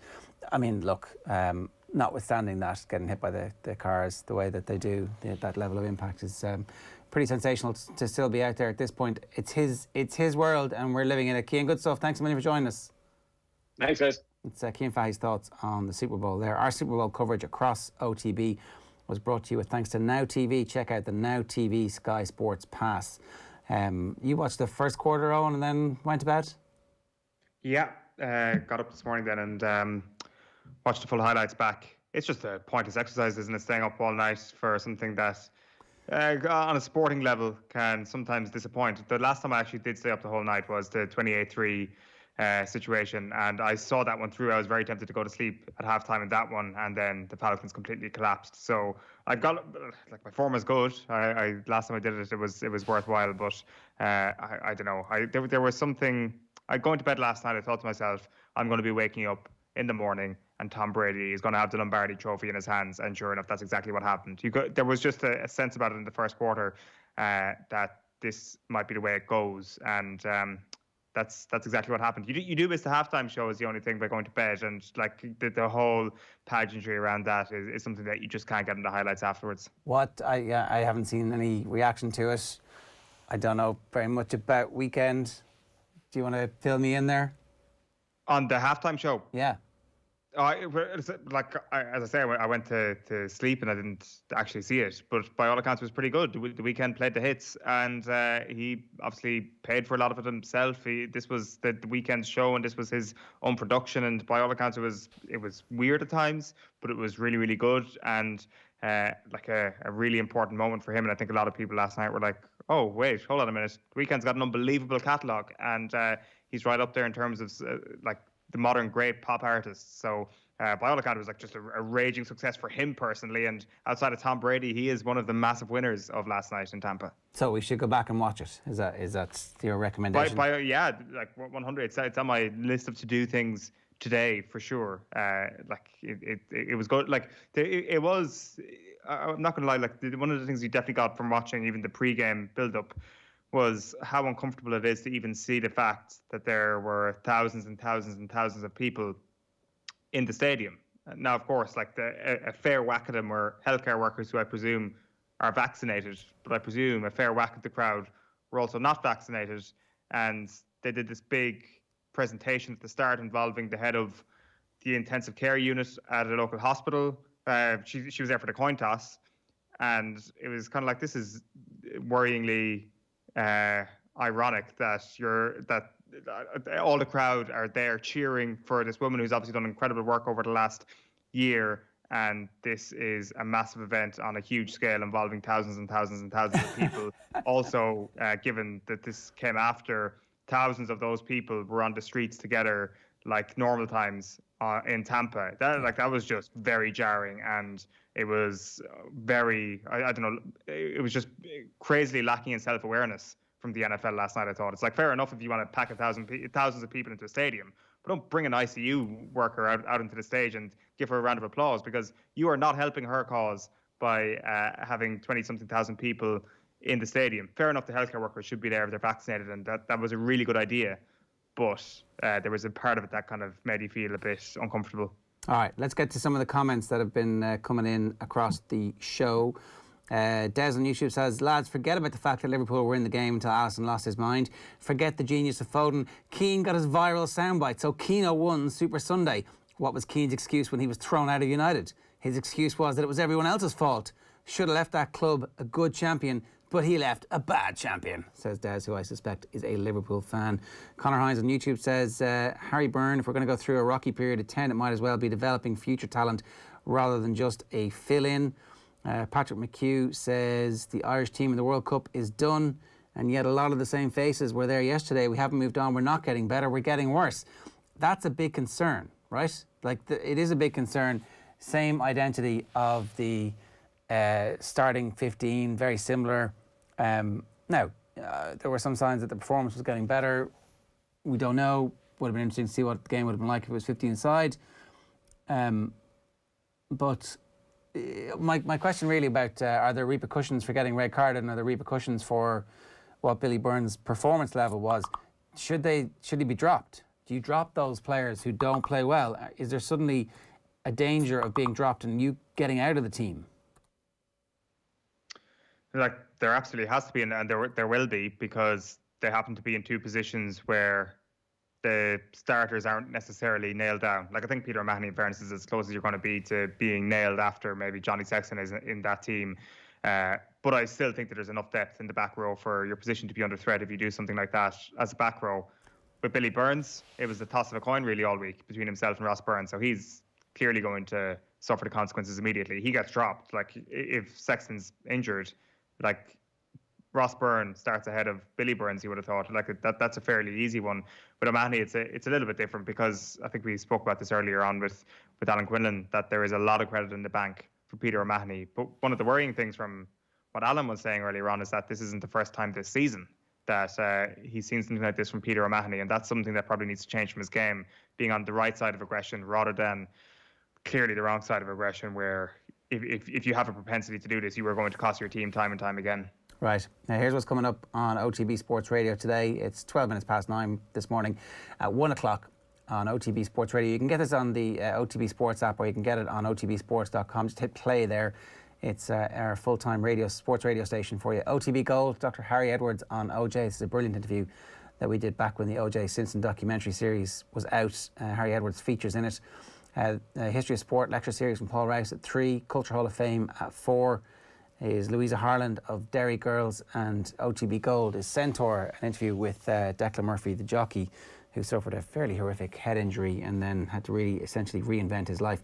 And then obviously the show live tonight from 7 o'clock, looking back at a very interesting weekend of sport as well. We're going to hear from Brian Kerr, Johnny Murphy and some more Damien Delaney at 9:30 this morning. But up next on OTB AM, we've got the pressure rankings.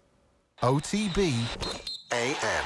This is OTB Sports Radio. Off the ball. For people to look at Roy Keane and say they're not going to take him because of what he might say as a pundit is ludicrous. It's ridiculous. How are you not going to have a player like that, a manager like that who's had the career he's had, and not try and tap into that to help your team? They're missing a trick. All of them who's not taking them, missing a trick. Off the ball. Weeknights from 7 and weekends from 1. This is OTB Sports Radio, live 24/7 on the OTB Sports app. Check out the Boyle Sports app today for details on which football match is getting the no-lose treatment this week. Plus, study the form with our Racing Post Spotlight before watching the action with free live streaming on all UK and Irish horse races. See the Boyle Sports app for full T's and C's. Boyle Sports. This is betting. Gamble responsibly. See gamblingcare.ie. 18+. Calling all builders, joiners, plasterers and dryliners. Need advice on the right materials for the job? Consider it done. You need them on site and in your hand. Consider it done. You want access to over 10,000 products from the leading construction brands without having to start up the van. Consider it done. There's another way of doing things. eTag. We talk with you to solve your problem and deliver what you need directly onto site. No second guessing, no seconds wasted. Click etag.ie. OTB AM. With Gillette, we don't just play the game, we change it. Gillette, made of what matters. 9:14 this morning here on OTB AM. We're live every morning from 7:30 all the way through until 10. It's time for the pressure rankings. For me, it was a self-imposed pressure. Was I under pressure? No. Yeah, they're under pressure. Everyone's under pressure. OTB AM's pressure rankings with Gillette. And the big pressure. Do we appear this week, Owen? No, but the pressure rankings obviously were a raging success last week, and have obviously led to very, very positive things over the last little while. So I think it's probably fair to say that, yes, we are under a little bit of pressure this week. So the list, as we can see on screen, is Liverpool at 5, Manchester United at 4, English football at 3, Eddie Jones at 2, and Irish rugby at 1. So Liverpool there at number 5, first off. Under pressure, I guess, after yesterday's performance, beaten 4-1 by Manchester City. A poor title defence is what this now is, and the arguments around the reasons for that are still going on. And I think that we're probably far enough removed from the Virgil van Dijk thing at this point for that to no longer be held up as a massive reason. That we've got to the point where other reasons have been looked for explaining this season. But the reality is that is still having a massive impact on this team, and the knock-on impact that's having on the midfield, and of course the Joe Gomez injury as well. But there is, and I wouldn't even say it's pressure over the next little while. I think it's pressure going into next season. There is that weight on Liverpool to try and get back to last season, and that is perhaps unfair because Manchester City have an ability now to go and stretch that gap open once again and perhaps create a good bit of distance between them and the rest of the Premier League. And to expect Liverpool to get back to where they were for the previous 2 seasons, maybe that might actually be out of reach for them. But stranger things have happened. I still think, and I know I've said it earlier on in the show, I still think they need to recruit well this summer, and David Meyler is of the opinion that it's in those backup attacking areas where they're lacking in that depth, and that is costing them at the moment. Well, you know, we say backup attacking areas, but maybe somebody comes in and is better than Bobby Firmino. Like, that's possible. You could definitely add somebody who scores 20 goals as your number 9, and that would improve the team. I understand that he's the glue and all that kind of stuff, and he leads the press, and, you know, Jurgen Klopp, anytime he scores a goal, tells us how great it is because it rewards all that unseen work that us football Neanderthals don't fully understand. But, you know, might be no harm to have somebody who actually scores goals as your main out-and-out striker. Just a thought. Yeah, like the Jota, Mane, Salah triumvirate, when they went for that before Jota's injury, actually didn't look too bad. And like maybe that is something that they can try out a little bit more next season. I'd be interested in hearing if Klopp has to change the system to accommodate a goal scoring number 9. If your number 9 is all of a sudden you're a star player, yeah, because that point you made about the Liverpool system is that still it, that Roberto Firmino's off the ball work, or like when Liverpool are, can you are not out do of both? possession? Do both for me, Bobby. Come on. You would have thought so. But then again, last season, he wasn't exactly scoring every single week, and he was still deemed to be one of Liverpool's most important players.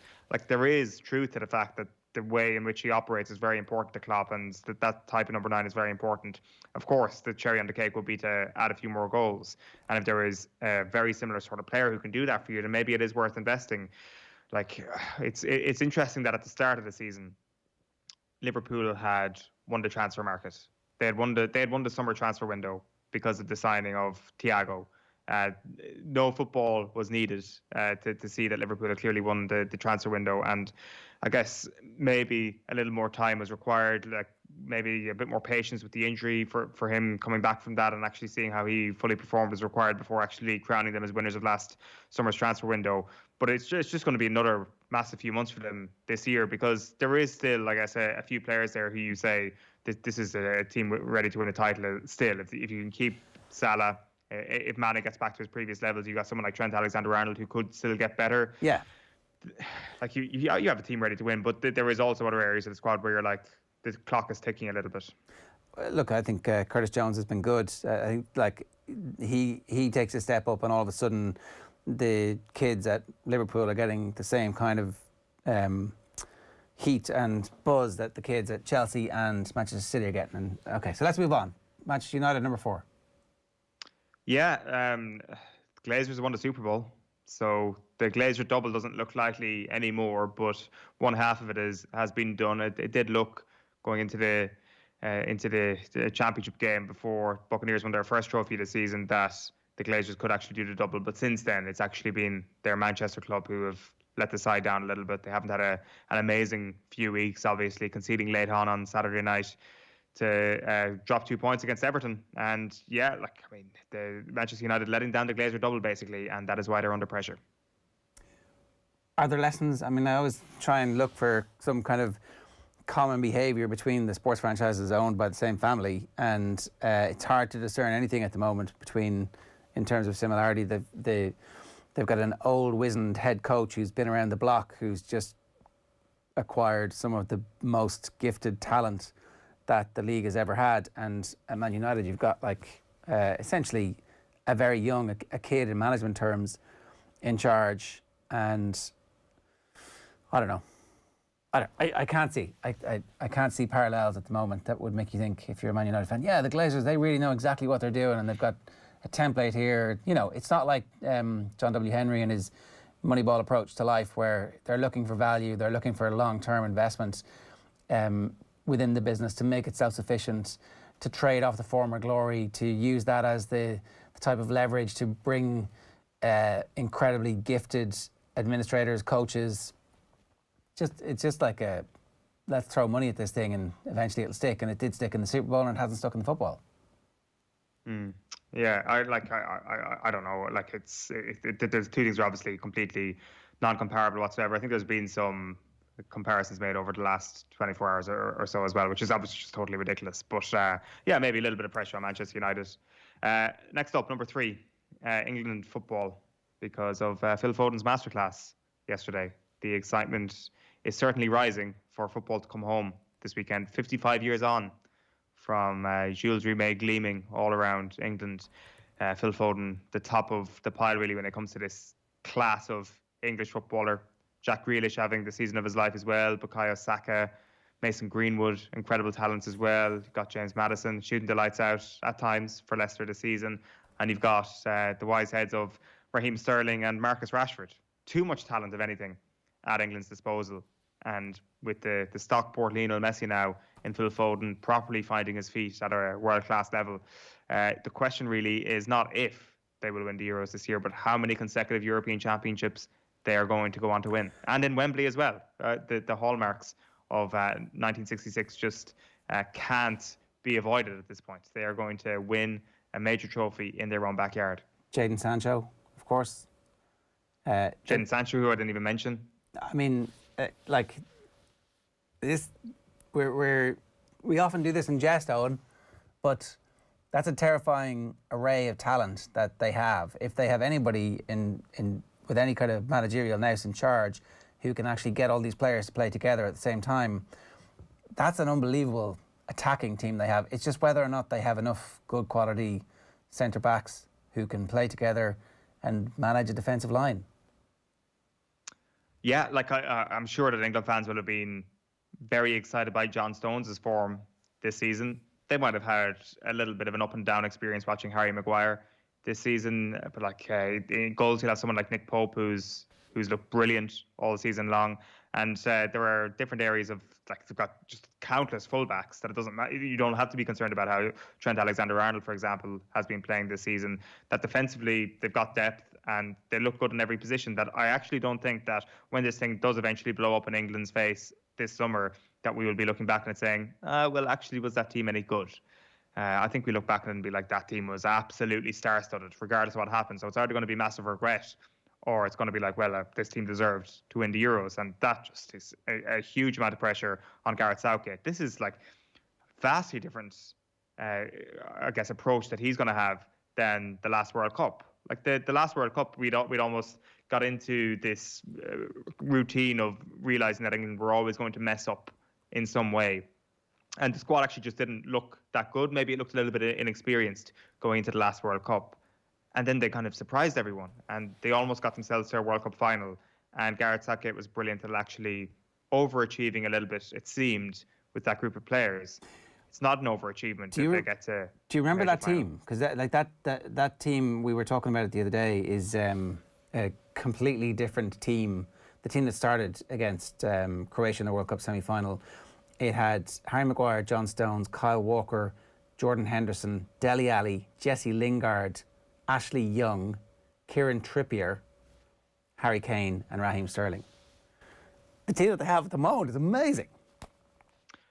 I can't believe, it's taken until right now to actually mention Harry Kane's name. So one of the attacking slots is actually off limits, and then it's two kids around Harry Kane. Then if you're playing an attacking three, like it is a step up from that team, and then like they will still be disappointed that they didn't actually beat Croatia that evening in the World Cup. Like that midfield of Henderson, Lingard, Ashley Young, like it's clearly going to be a step up this year. You mentioned Dele Alli in there as well in some capacity. Like it was a strange team, and I guess it just kind of summed up how well Southgate did to kind of galvanise this team into a squad that looked like it could have gone all the way. Like there's still huge talent in that team, and it was still a very, very good team, but maybe not as good as France, who obviously went on to win the entire thing out. So this is just an entirely different summer in prospect for England. They have to go and actually do something special this year, you would have thought. Okay, we'll ramp that pressure up on a weekly basis from this point forward. Eddie Jones and Irish Rugby are numbers 2 and 1 on this list. We can do them together, we can do them separately. How do you want to treat this, Owen? Well, I think Eddie Jones has been put under immediate pressure after their defeat to Scotland at the weekend. Lawrence Delalio has called England clueless. Mike Brown has called for Owen Farrell to be dropped. They kicked the ball a lot on Saturday. I think whenever Ireland go up against England, there is always a few jibes from Eddie Jones about how much Ireland kicked the ball. It was interesting to see how much England kicked the ball. Not a patch of leather left on the ball after England's approach to the game on Saturday. So there's a little bit of hypocrisy seeping in.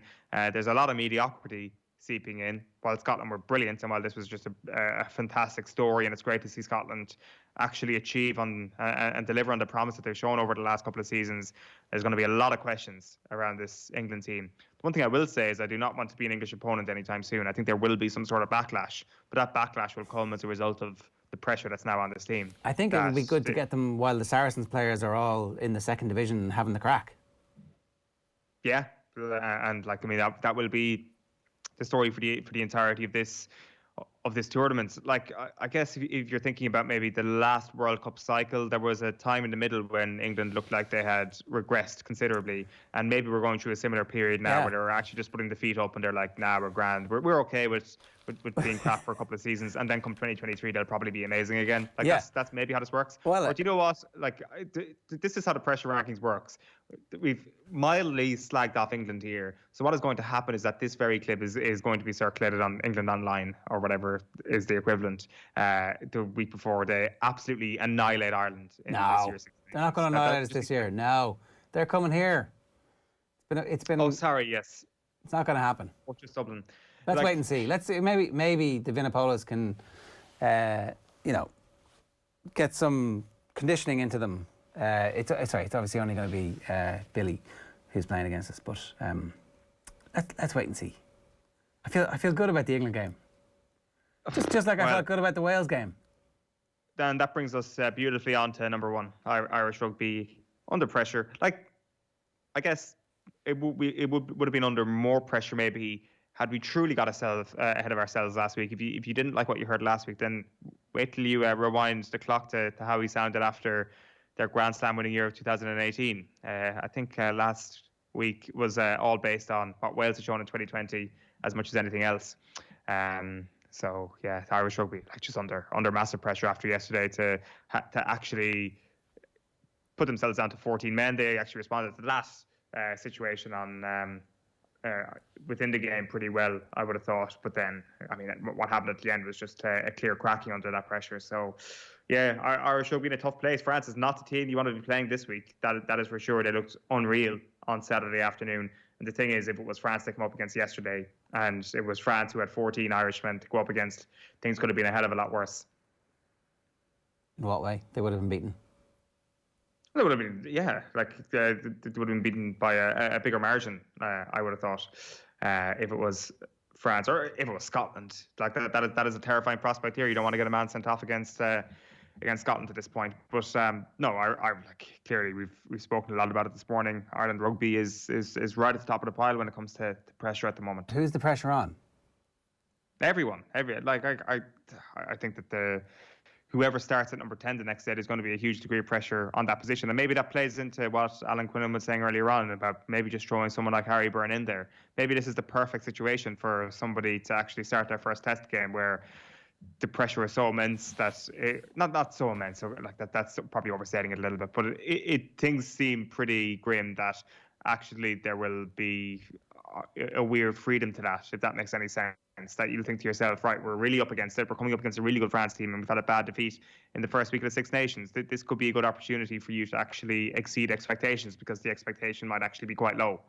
And maybe that this would be the perfect scenario for someone like Harry Byrne to come in and actually start for Ireland. But I do think it's a bit of a stretch to suggest that might actually happen. I do think it wouldn't be the biggest surprise in the world if Sexton ended up being injured and Ross Byrne started at 10 and it was just a new guy that wasn't necessarily Harry getting the opportunity to start. Ger Gilroy, off the ball and off the mark. Time for the sack. Lol. Cymru am baith. My Welsh accent, my Welsh language, not so good. You said this in 2019. We let you play in the rain with the roof opened, what you guys wanted, then hammered the Irish team after you said something similar. Ireland was lucky to have a try in the 80th minute. Never underestimate Wales. I just think Wales, this Welsh team, like, there's a few comments coming through. Borda from Cardiff, boys. Glad to get the win, but Wales were dire at times, says Luke Ryan. Looked at times like we were trying not to win. And then he's got the see no evil monkey with Gareth Davis. Shame about the result. That said, I think there were a lot of positives from yesterday. The rebuild is going well. Not much of a rebuild going on. And then a load of Welsh people had gone back to comment on our YouTube channel from last week, the YouTube stream. Oh dear, you lost LMFAO. To quote a famous Welshman, oh dear, how sad, never mind. Ha ha ha ha ha ha ha ha, says Paul. Whilst Wales didn't shine exactly, the hubris here is almost English. That seemed to be the common theme of the most of the insults coming through on my Twitter stream yesterday, was that you guys are you're behaving like the English. It's like, your true enemy has revealed itself, it turns out, Wales. So, I don't know, maybe Wales are going to use that victory yesterday to kickstart an incredible slaloming run to a Grand Slam. And we'll have played our part.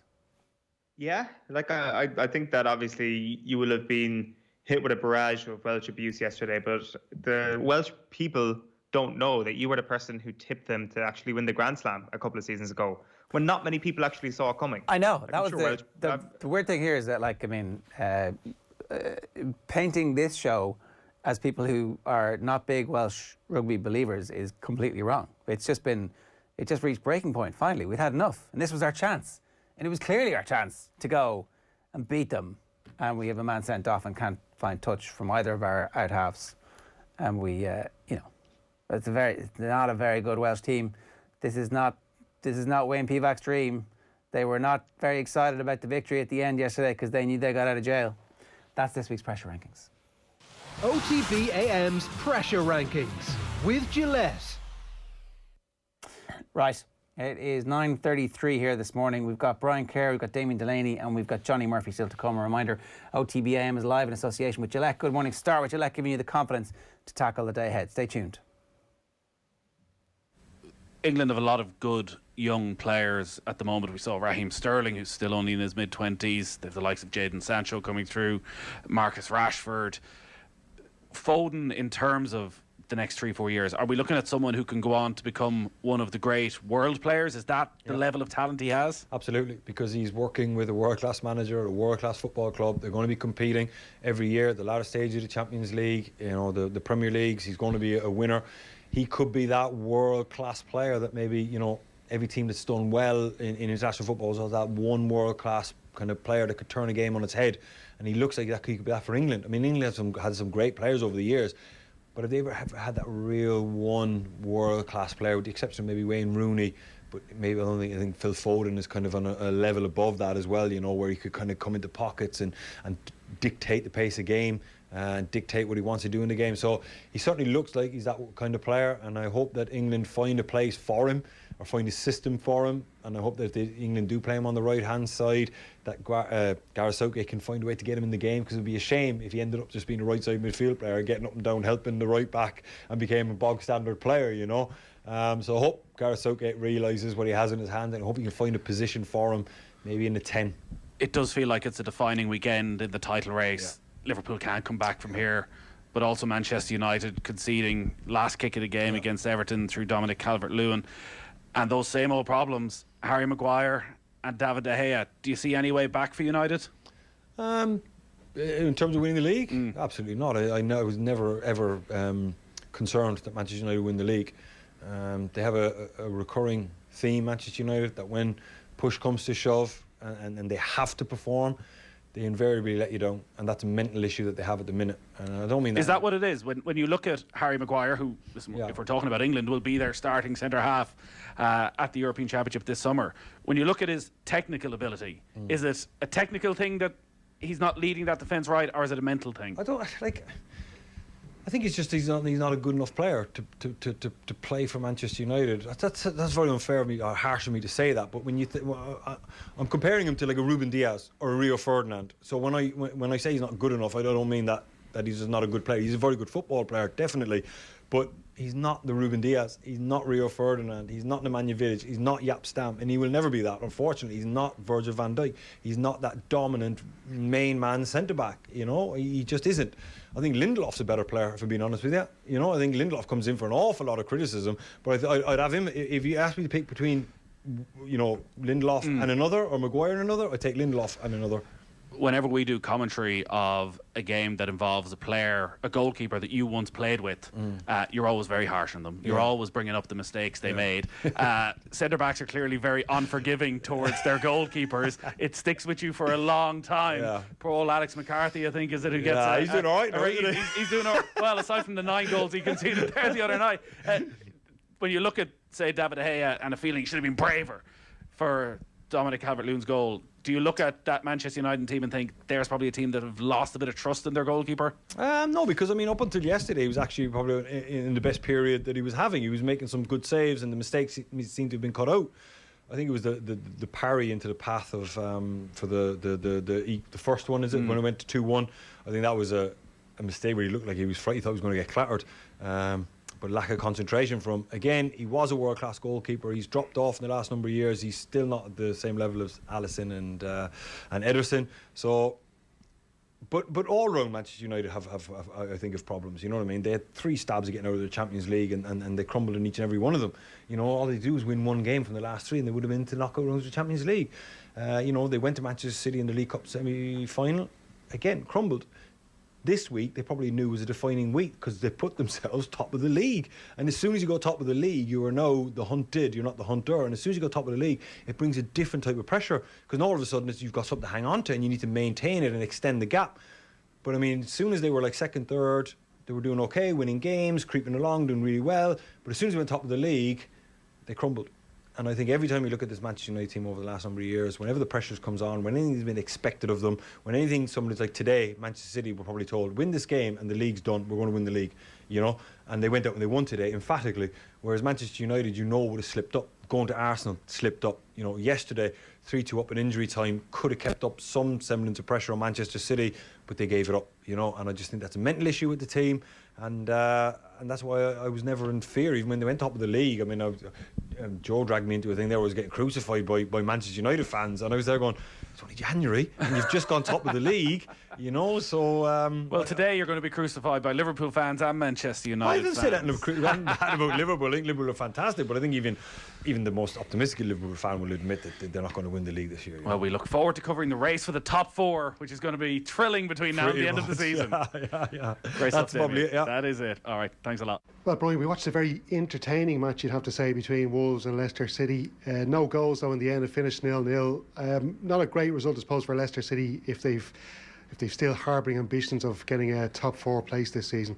Yeah, well, not a particularly bad result either. Wolves a good side, as we know. They've been struggling a bit lately, not in the form they were in last year, missing some key players. Obviously, Jimenez, the centre forward, is a massive loss for them, and Bowley missed out today. I don't know whether that meant much in terms of the selection. Great for them to have Johne back. Only played the first 45 minutes, but like in advance of the match, I thought Leicester would have enough to beat Wolves. But as the game went on, I had to admire how well Wolves played, Stephen, and I thought they more than earned their point today. It wasn't a lucky point. Patricio wasn't busy, neither was Schmeichel. But Schmeichel made the big save of the match late in the game from young Fabio Silva, had a great chance, and Schmeichel made a marvellous save with his left foot. And other than that, Wolves could have won the game. Leicester's point of view, well, Manchester United drew last night, so didn't lose any ground to them. The key teams for them, I suppose, are Manchester City, Liverpool. I think Manchester City will be too far ahead of them anyway. Chelsea, Spurs, Everton even. I mean, Everton, you look at Everton, Man United, it was a good draw. If you look for Leicester specifically, you say, what results do you want with the other teams? Well, if they're playing each other, you want them to be draws. They'd like a draw for Liverpool and Manchester City today, because that means they don't lose any ground to either of them.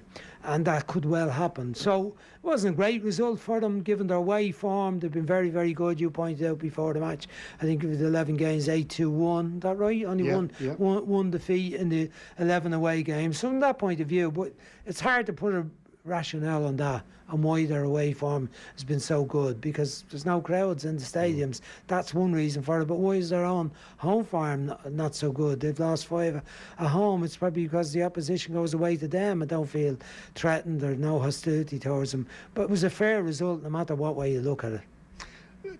Regards to Leicester, was around this time last season that the wheels started to come off for them a little bit, because they'd occupied up around the top 4. They'd been up. They'd occupied the top position a couple of times last season, and around this time last season it started to come apart for them. They did lose a couple of players through injury, a couple of key players, the likes of Ricardo Pereira, Chala Siunchu went at one stage as well, so Jonny Evans was suspended for the last 2 matches when they were really pushing for that top 4. Do you think that Brendan Rodgers will have learned from what happened last season, and hopefully if he keeps his players fit, that they can get that Champions League place? Yeah, I think the key thing was the strength of the squad. And when they were caught out last year, the last 2 games, they lost to Spurs and lost to Manchester United the last day, which was the only time they were out the top 4 last season. It was kind of harsh on them, but they were probably found a little bit short. This year they look like a better squad. Fofana has turned out to be another real find for them. They've been very good in the recruitment side.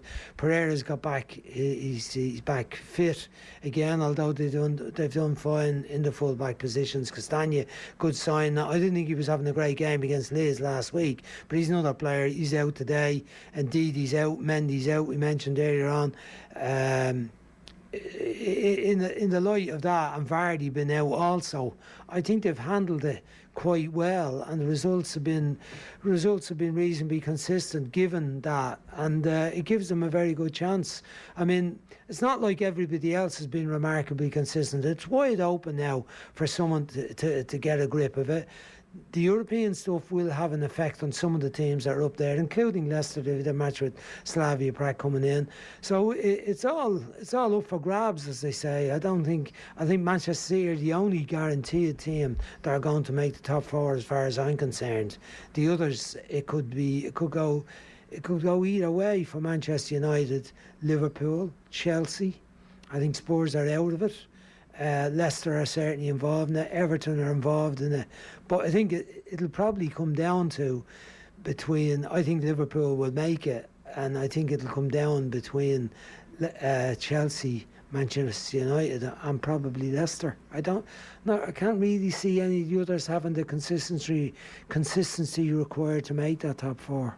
Just on United, Brian, a lot of the attention and focus was on David De Gea last night, and I suppose rightly so, for a couple of errors that he made. But I have to say, watching that game last night, and like many other Manchester United games, this season. Harry Maguire just seems to be one of the glaring problems in that United back four, and you know, he will probably be the starting defender or one of the starting defenders for England this year in the European Championship. There just seems to be a bit of a blind spot with Harry Maguire when it comes to the assessment of his performances in England. I think that might be a bit harsh in that he had a bad start to this season. There was various reasons for that. I think the incident in Greece. Turkey, in Greece, was partly a problem, as was I think the whole situation where the number of games England had, the shortness of the pre-season, the sharpness of the return to the new season, the lateness of Manchester United's involvement in European football last year. But he didn't have a good start, but I think he's settled down, and over the last while I think he has shown the form that people thought he was well capable of when he came from Leicester initially. And I think the pairing with Bally has been good at times. Lindelof has come back in for recent matches. I think he's okay. I think he's done quite well. At the international level, you're waiting to see how it is with England when it comes to it. There's a lot of rave and spoof about how good they are and how many good young players they have for all positions on the pitch. Well, that remains to be seen how they perform when it comes to the real business of a championship. I mean, we saw some of the matches in the qualifiers and the Nations League, they weren't that good. And I remember the game in particular in Iceland where they struggled and eventually won the match with a penalty late in the game, and we're lucky Iceland got a penalty and missed it late on. You're looking at some of the players going, really, are they that good? And the doubts remain until they achieve something substantial with these players as to how good those players actually are. But Harry Maguire is a key player for them. He's got to be in good form. They have other options now in the picture. Stones is probably back in the picture now. We'll see how it gets on today against Liverpool. But he's back in the picture again. Cody, who's my player, has done very well for them. We saw today, had a very steady game today, and he lost a bit of form lately too, and he's probably back in the picture. So I think it's up for grabs. Just as I'm saying, the top four positions are the central defensive positions for England, and many other positions are not nailed down, I'd say, and Gareth Southgate will be attending lots and lots of matches and making his mind up on those players before the end of the season. Plenty of time left to do that before the summer games, but even for the World Cup qualifiers, that will have an influence, I'm sure, on his decisions. We should mention the home team as well, Brian, because Wolves, I did wonder maybe in recent weeks whether Nuno Espirito Santo had maybe reached a level with Wolves that he couldn't really take them any further. But there's been a lot of influence maybe around him with regards to transfers and stuff, players coming in.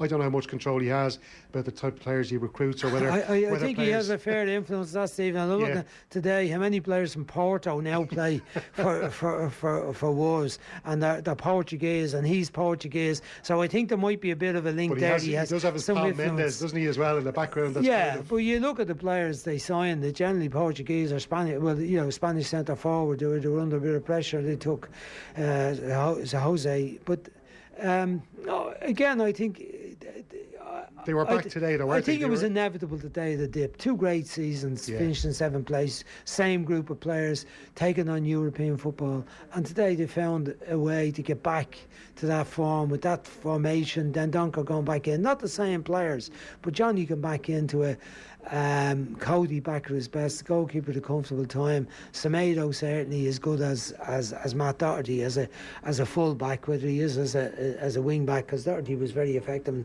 scored goals for them. But Semedo's a good player. And Traore played well today. Neto very, very good. The 2 centre midfield players, good performance by them. Back to the form. Never going to be in relegation danger. Probably won't make the European places this year. Probably end up in mid-table. And I think that's for them, it's probably a bit frustrating because they've spent a good bit of money assembling those players, but they've not spent an awful lot of money lately. Most of it's on the young centre forward Silva, who has a bit to do. It's all about his potential, I think, with him, and the short term is waiting on Jimenez to get back of signing Jose. Thanks, Brian. Thank you. Ireland went 6-0 down, but they rallied excellently towards the end of the first half. Johnny Sexton kicking 2 penalties, Tadhg Beirne scoring a try to help Ireland into a 13-6 interval lead. But an increased number of mistakes by Ireland, an improved display by Wales, and that extra man saw the home side score tries through George North and Lewis Rees-Zammit. And Ireland had a penalty at the death. Billy Burns had a chance to put it into the corner, give Ireland a chance to potentially win the game, but he failed to find touch, and that was it. 21-16 for Wales in Cardiff. A losing bonus point for Ireland, but a losing start. Joined to look back in the game by the former Munster and the Leicester back, Johnny Murphy. Johnny, how are you? Yeah, good. Frustrated after that with the ups and downs, the ebbs and flows of the game. Yeah, Peter O'Mahony sent off inside 14 minutes, 66 minutes with 14 men. Was that too much of a mountain to climb for Ireland? It was, but they got themselves back in with an opportunity. The last 5 minutes, they held on to the ball, and then they got this penalty. They looked on top, and Wales looked under pressure. There was 2 penalties that Ireland got in the last 3 or 4 minutes that were borderline yellow cards. Tompkins shot out of the line, penalty was given for deliberate knock on, and then the penalty for Burns is where his missed touch. North is in, he leaves his hand in and he pulls the ball back. But Wales looked under pressure and rattled there. And they just missing that touch is a killer after putting yourself back in that position. Like, they looked dead and buried, 8 points down, 21-13 with 9 minutes to go. They looked dead and buried. And to be fair, they got them back. They got themselves an opportunity, which is all you want. But they just lacked that killer instinct and discipline today from minute one. That they just couldn't get it done at the pivotal times. It was a costly challenge from Peter O'Mahony, an experienced player, and that could be his tournament now. Yeah, look, you just can't do stuff like that anymore. And it's, he left his elbow up high.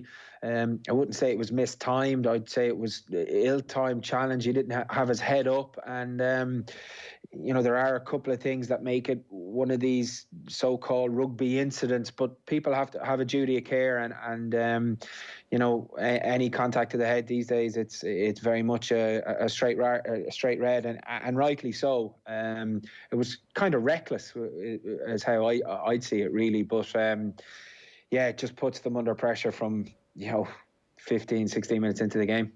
We did rally. With Johnny Sexton with 2 penalties to draw us level at 6 apiece. Then Tadhg Beirne with a try after some great work by Robbie Henshaw to make it 13-6 at the interval. And Beirne and Henshaw were 2 of the better performers out there for Ireland today. Yeah, Beirne was everywhere. As you said, Henshaw made that break for the try. He went off for HIA, came back on and carried really well when he came back. Beirne probably had a slight dip in his discipline just towards the end when he pulls an arm in a line out. It gives Wales an opportunity to get into the 22. But yeah, I thought he was very good. Henshaw was very good. I thought Henderson was excellent when he came off the bench.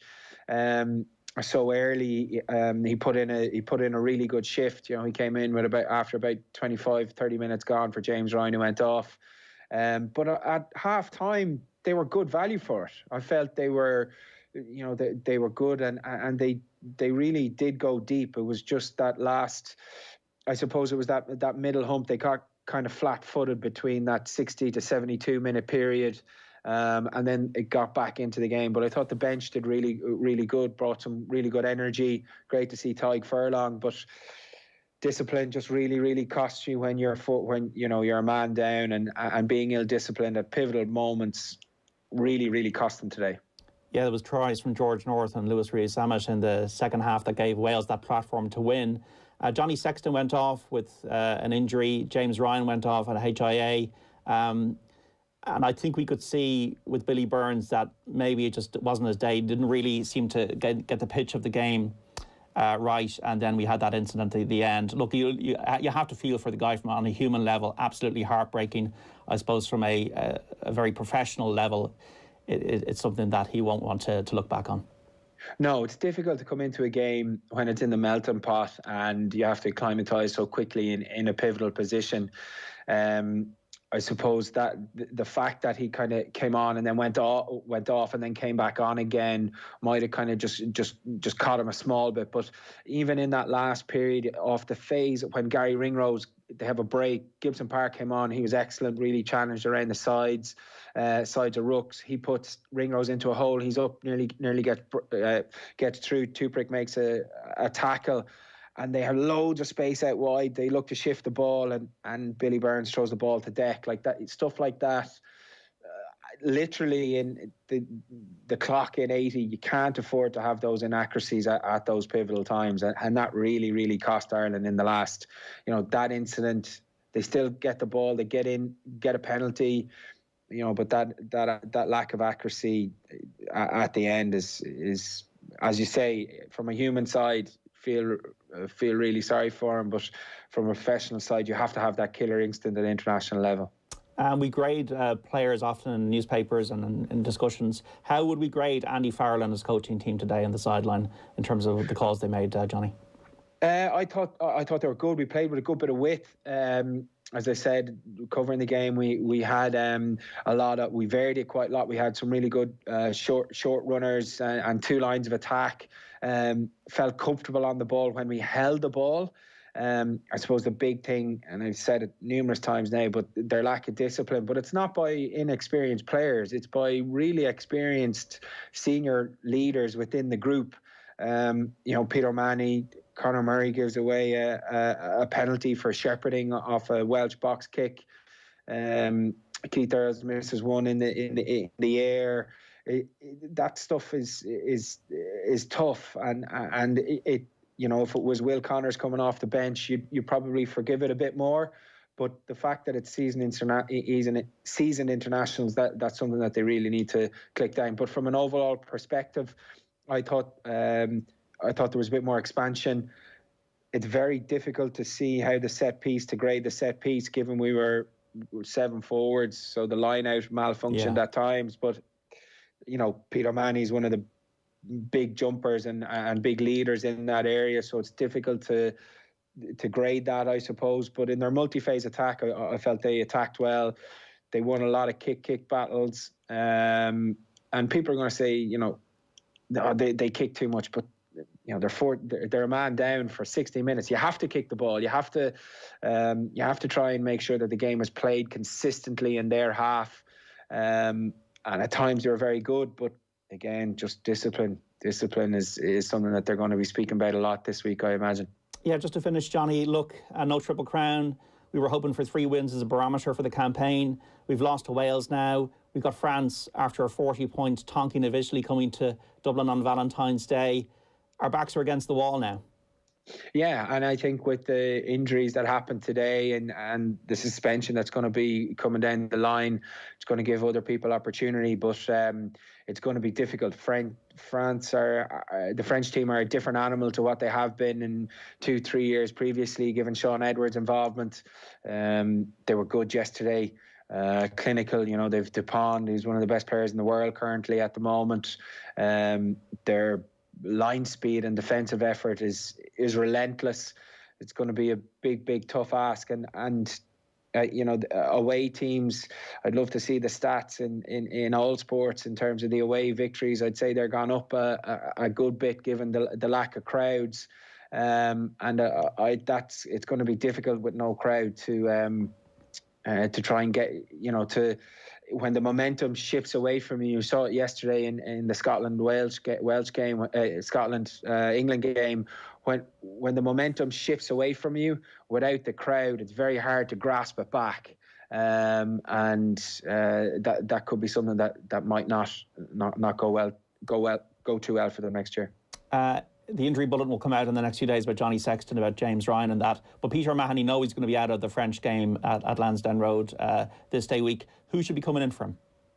I think it's probably just you could keep what you have with Will Connors coming in, or you could look at potentially putting Henderson on the flank if James Ryan comes through. But I think you know, Will Connors is certainly someone like Jack Conan who has that ball carrying ability, or Rhys Ruddock. You know, probably for me, I think it'll be Rhys Ruddock. He's played incredibly well. He seems to be just on the wrong side of selection calls at the moment, but for Leinster, he's a stalwart and he's a very good leader. So I'd probably look at Rhys Ruddock coming straight in there on the blind side and keep it as is outside of that. Well, Johnny, I felt a complete sense of anticlimax at the end of that. I was going, is that it? And it was, unfortunately. 21-16, lost to Wales in the Six Nations. I think I'm just going to try and get over my deflation by watching the Super Bowl, and we'll have to reconvene, Johnny, and talk hopefully about a better Irish performance and display after that loss today. Thanks for speaking to us again today. Cheers, no problem. Thanks, John. Johnny Murphy there, the former Munster and Leicester back, and we'll have lots more discussion on that defeat to Wales. Rugby on Off the Ball. With Vodafone, official sponsors of the Irish rugby team. Team of us. Everyone in. OTB AM. With Gillette, we don't just play the game, we change it. Gillette, made of what matters.